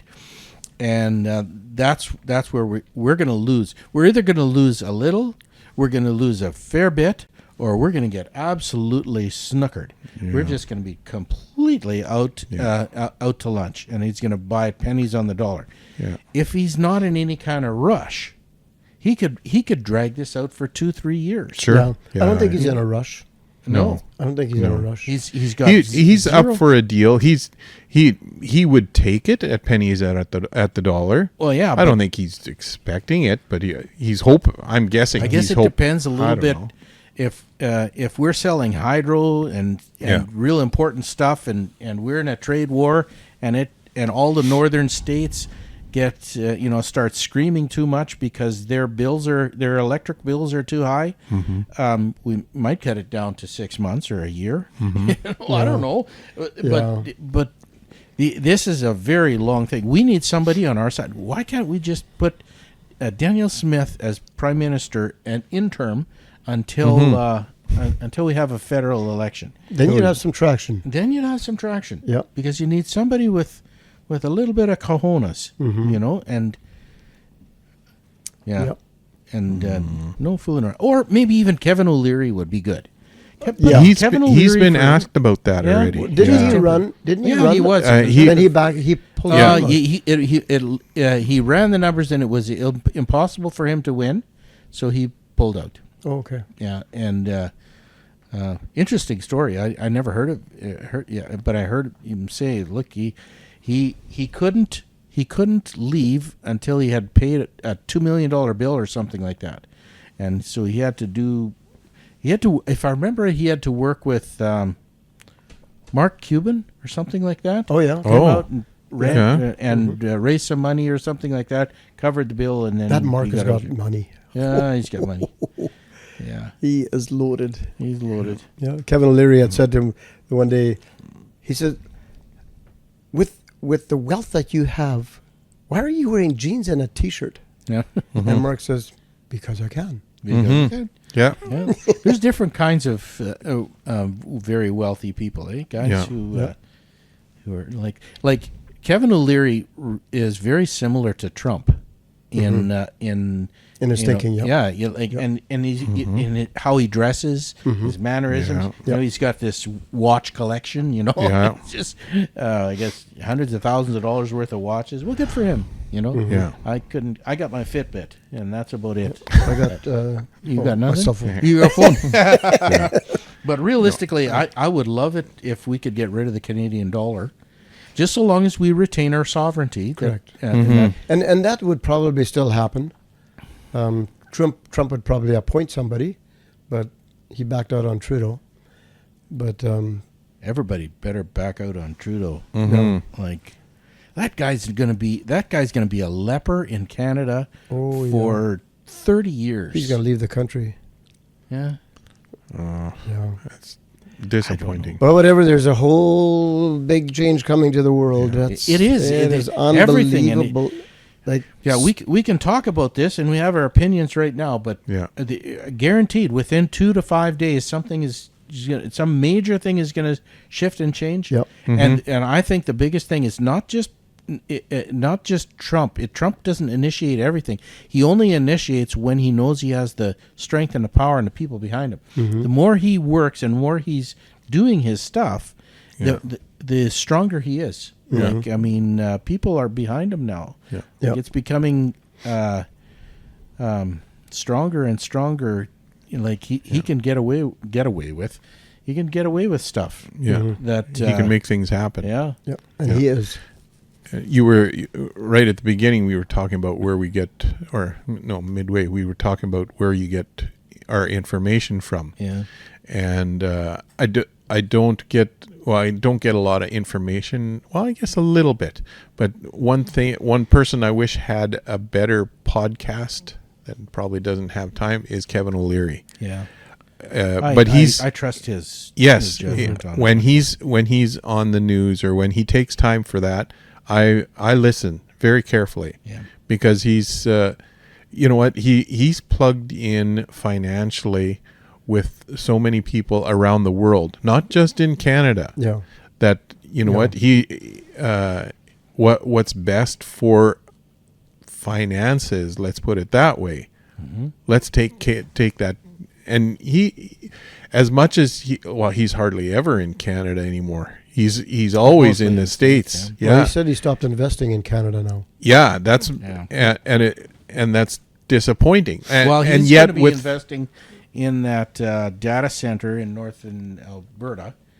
And which is whatever, $60-80 billion or whatever it is. And that's just because he got permits from Daniel Smith, because they'll take natural gas to make turbines to make electricity for the data center. to run Oh my the Run the data center. that And- data center thing is huge. Yeah. We've been hauling some air handling units, I'm going to call it that, for the data centers in the U.S. They're built in, some of them, I guess, are built in Winnipeg here. Oh, really? And they're the things that get stuck on the big roof for heat exchange or whatever. I'm not even sure. We just haul them there. Yeah. They But got a they're- big data center in Winnipeg too, right? Yeah, not much though. Pretty much everything is at capacity right now. So I know I had some of our tech guys. We talk an awful lot about stuff like that, and when it comes to AI, we all believe that artificial intelligence is a bubble. Number one, there is need for it, but everybody's overbuilding, and everybody's and there's so realistically, because we did a lot of investigation for artificial intelligence and stuff too, and I had to do a little bit of I don't call it deep dive, but I had to know the condition that we were in. I'll tell you. I remember I told you I said I was talking to a guy, just before this podcast, one of my clients. He was concerned because he had heard via grapevine, because every truck driver knows everybody else, but you say one thing, and then you say 1, 2, 3, 4, 5, and then 5 mouths later it's A, B, C, D, E, F. It's totally different, right? But he had heard that we're closing up our office and we're moving to India. Oh no! Yes. Oh, I know. And I thought, well, I think I better talk to this guy right off. Yeah. And I know where he got that from. Yep. Because we changed. We were using a Sage product, Simply Accounting, for our accounting in 2023. And beginning at the early stages of 2024, we moved. There's several things that we did. We had our own app, to take pictures of paperwork and send it in and stuff like this. And but then starting probably about April of 2024 all the way till about November of 2024, we had to move all of our clients from our old accounting system, the Sage or Simply Accounting, into our own software. There's a number of reasons for that. Probably one of the biggest reasons had to do with we wanted to have our clients able to view their costs and expenses and stuff like that on cents per mile. So what is your cost on cents per mile for the fuel for on a monthly basis and whatever? And you can't do that using QuickBooks or Sage unless you have another software system and integrate with it. And why not just build your own accounting software? It's not shouldn't say not very difficult. It's quite involved, but it's better to have everything all in one under one unit, as opposed to okay, you buy this software and then this software and then link it together, and it's sort of like I got a house of cards, right? So you want something very stable, very long-term oriented, something that's going to be here 10 years from now or something like that. For sure the software is very, very solid. So once we moved, we were already paperless. We became paperless in 2019. But once we moved everything out of Simply Accounting or Sage into our own software, we could now work on your accounting here at the office in Steinbach or in Winkler and Winnipeg. We had an office in. We have an office in Surrey, BC, in Calgary, out on the east, and so it doesn't make any difference where the person was from or where a person is at any point in time. They can work on our software, and they can update it in real time. And realistically, we also realized the power that it doesn't make any difference whether the person was even in Canada. Right. So some of the really mundane, easy peasy journal entries, we could open an office in India and just have people there for about a quarter of the price to process the data there. It's nothing. There's no conflict. It's all sealed, and it's not like you're giving any information out to anybody or anything. It is just manipulating data. It doesn't matter where a person is doing it. We even have some people now who got married and moved a couple hours away, and they just wake up and they work remotely from their home. So a physical presence in the head office isn't needed anymore. So everything can be done remotely. So we were investigating that, and we thought, okay, we'll do that, and but then there was a couple of roadblocks that kept it delayed it. We originally were looking at it as of February of 2024, and then it just nothing was coming of it, and then we changed our options in the fall, and I'm going to call it a provider, a different system. We started investigating in November. While we were doing all of that, we were also saying, okay, there's other things that we can do with our software as well, and there's to use the term artificial intelligence. It's a grossly over simplification of what's actually going on. So we investigated artificial intelligence, and actually not really artificial intelligence, actually machine learning is what we use, and we realized that a lot of the work that we were about to have done in India, it really doesn't take us a whole lot for us to just have the machine do it. Just have the computer do it. Like, for instance, you go online and you do your per diem online, your non-taxable benefits. And at the end of the month, you hit the pay, right? And it'll tell you what your corporation owes you for your non-taxable benefits. And what we have historically always done then is it gives a journal entry for us to enter that into the accounting system, okay? And that requires from 20 seconds to 3 minutes or something like that to do that journal entry. But now we actually just got it so that it automatically puts it into accounts payable, straight into the accounting system. We don't even need a person.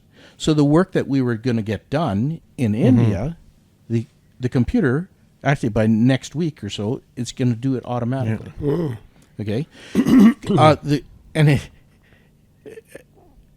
You could technically say that it's artificial intelligence, but not really. It's actually just a machine doing something that a human ordinarily had to think. Now it's perfect information. It's done exact every time. It doesn't go through a human brain anymore. Okay, and there's a whole bunch of things because we have our own accounting system. A whole bunch of things that it can actually do it automatically, and the reason why we're obviously looking to reduce our costs is number one is I made a commitment to myself as much as possible that the last time we increased our accounting fees to $200, well, we originally were $160, then we were $180, and then we went to $190, and then $200 or something like that. But I said I don't ever want to get above $200, and the only way to do that is to keep our costs down, and either instead of paying somebody $3,500, $4,000 a month to do journal entries. I was thinking, well, maybe we can do, $500, $600, $700 a month out of India. But now, if we can do a whole bunch of these things, have the computer do it, well, that eliminates the cost completely. Now, it's a huge investment to have to have the machine actually do it. Like it costs us sometimes tens of thousands of dollars to get the machine to actually do it. But once it's done, we don't have that cost anymore. One-time deal. We need to keep our. We want to make sure that number one, our rates don't go up, and that's a major way of doing it. But then at the same time, keep the accuracy with everything perfect, and then on top of that, so we don't have to raise our rates. But at the same time, we have had problems in our firm with turnover of staff. And it's not necessarily that they hate us. That's not... They just get pregnant. They just get pregnant and leave. Like hairdressers. They're like hairdressers. Like, absolutely. And we have a great pool of people who we have utilized. Great, wonderful people. But you're right, they get married and get pregnant. Yep. And then we rely on... To hire somebody out of Red River or anything like that, because what we do is so unique, the retraining of a lot of staff, it's way too expensive to do that. Yeah.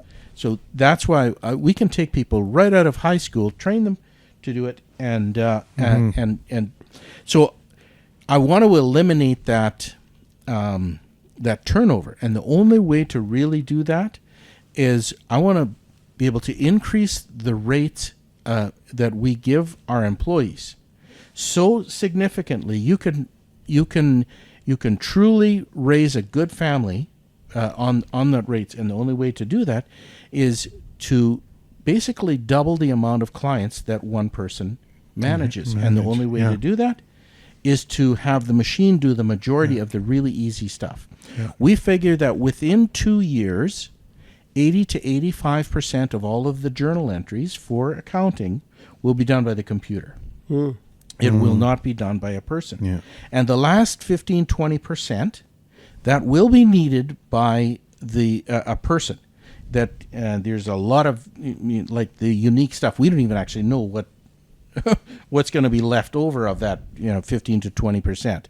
But we have one person do that. So that allows us to double the productivity, increase the rates, or increase the payroll for our employees, and yet not have to raise the rates to our clients. It's a very tricky thing, and you don't get that done in a month or two or six. It's a 2-year battle, and I made a commitment that we were going to open an Indian office to keep our costs down, but then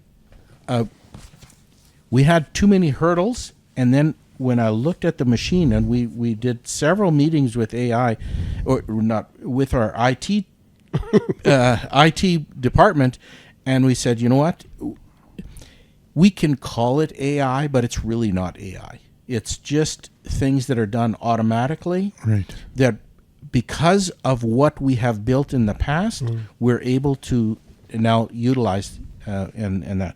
And so he called and he said, "Oh, I hear you're going to start up in India." And so I laughed and I said, "No, we actually want to keep the cost down." There is another thing too that allows us to keep our costs down. Our software is so, I'm going to use the word valuable to the trucking industry. Because we use non-taxable benefits, you guys, I mean, you're saving $12,000 a year in taxes. I mean, your husband and wife, you're saving $25,000 a year in taxes. And in my opinion, every truck driver, every independent operator in Canada should be using our software. At the very least, our software, I mean, it'd be wonderful if everybody would use us as an accounting firm, but they don't necessarily. Eventually, our goal is not necessarily. Our goal is for people to use our software, and not necessarily that we are the accounting firm that actually does it.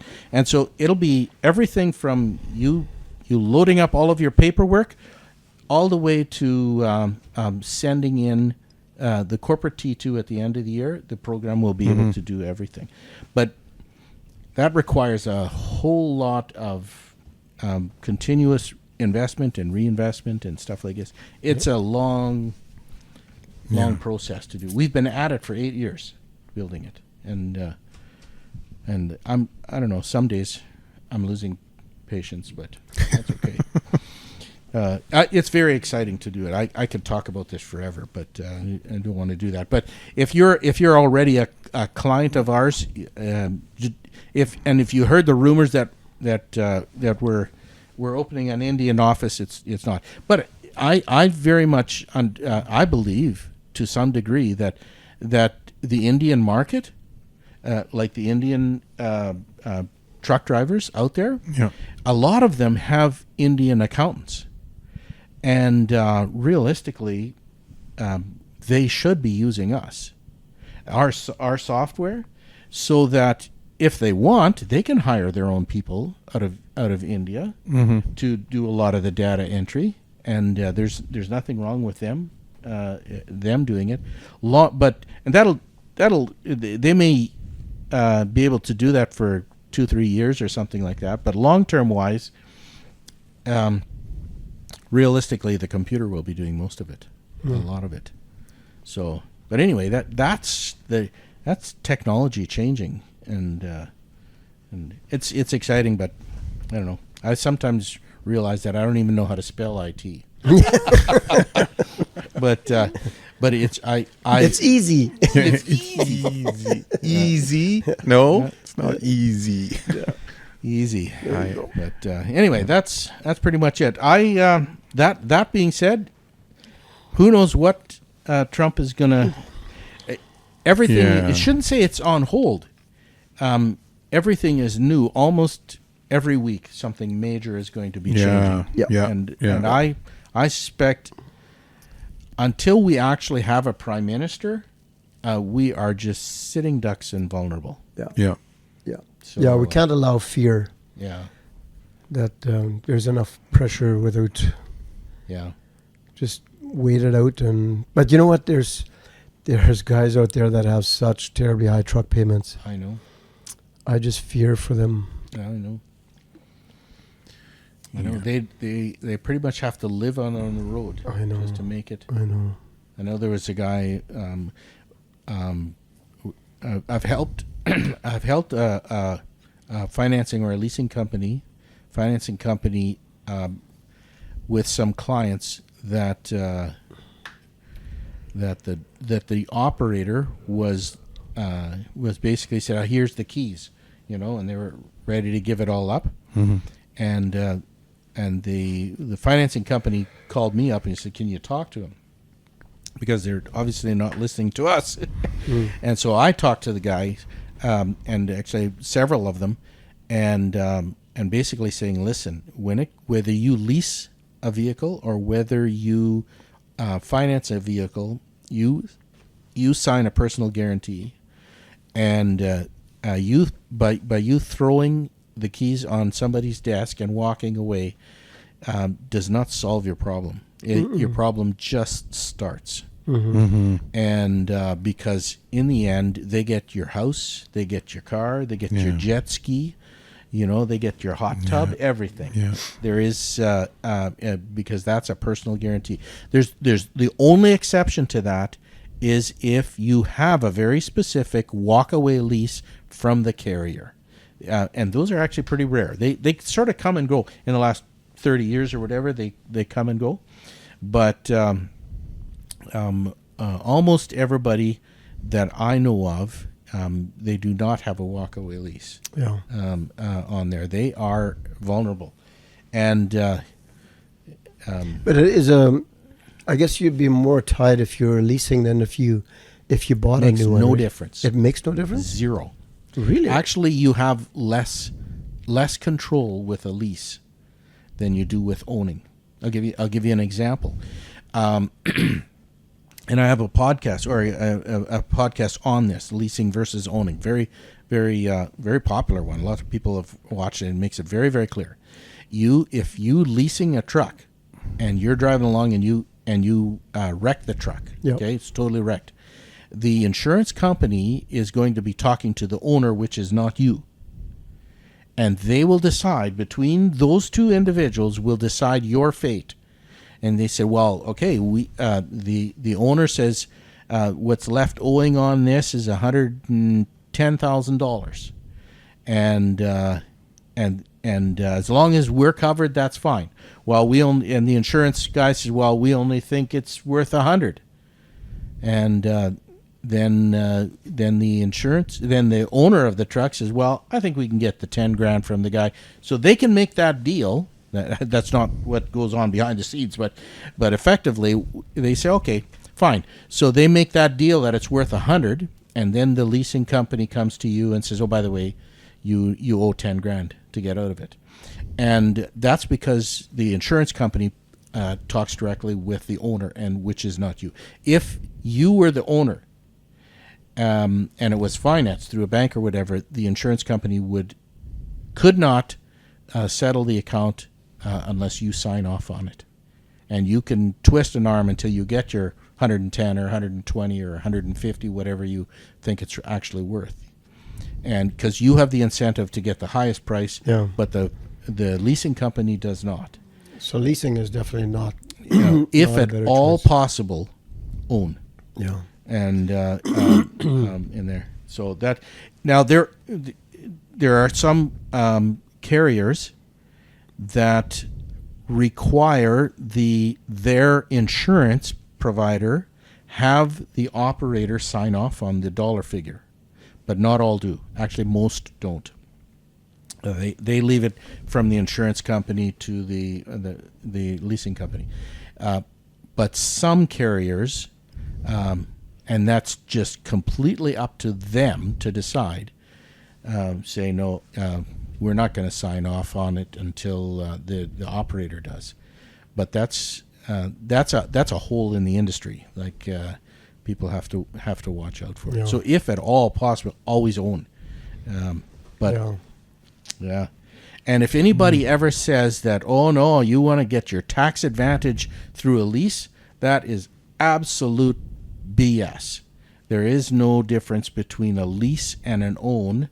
From a tax perspective, in the end, it all comes out in a wash. And the only way you could possibly get ahead, be further ahead tax-wise with a lease is because that lease has terms in it that screw you more than if you had finance. Then it's an expense. It's a legitimate expense. But why do you want a legitimate expense? Yeah.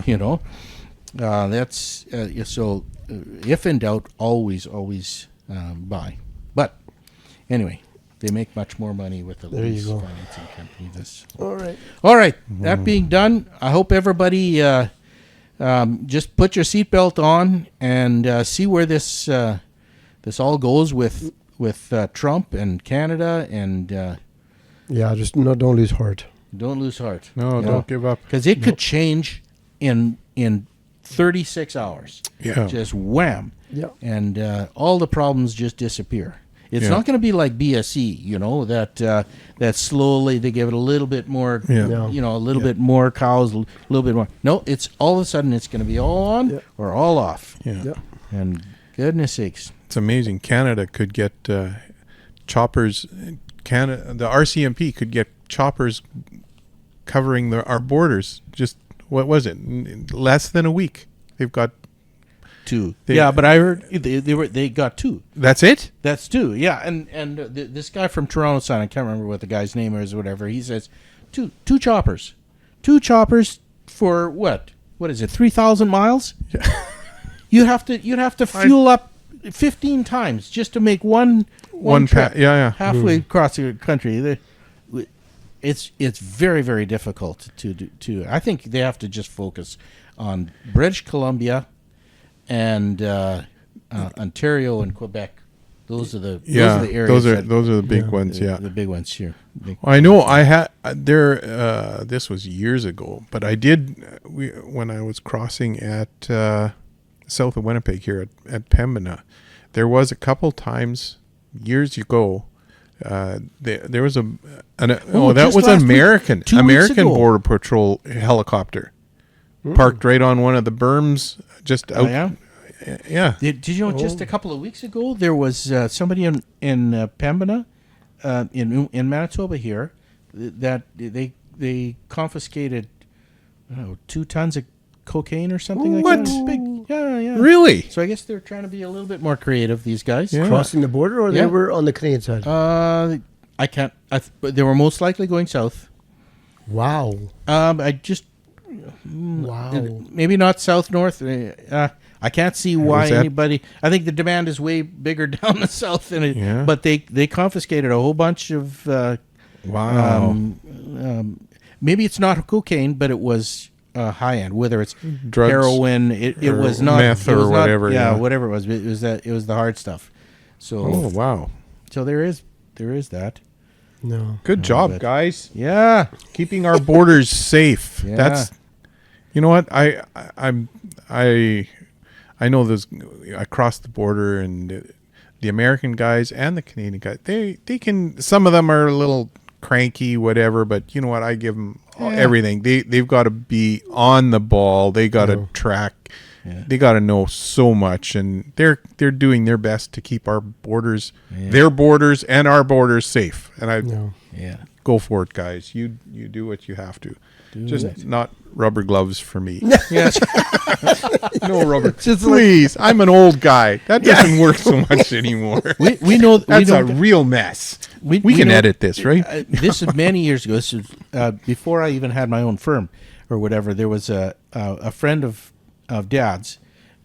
His brother, he owned a cab over. This was back in the 80s, okay, or no 90s, early 90s, and but he dressed like a biker, and he had long greasy hair, and he looked horrible, like just like a, whatever. Every time he went over the border, he got rubber gloved, and I think it was the third time he just sold his truck.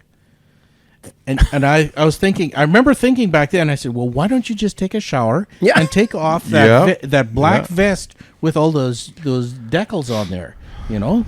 And no, he sold his truck. He's still got greasy hair. Oh, well, whatever. That's funny.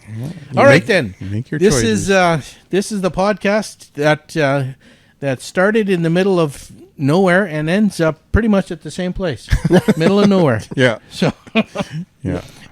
hope we've been some help to you. I'm not exactly sure how, but Maybe entertaining. yes. Have a At great minimum. trip. Yeah. See ya. Bye. Thanks for stopping by Making Your Miles Count.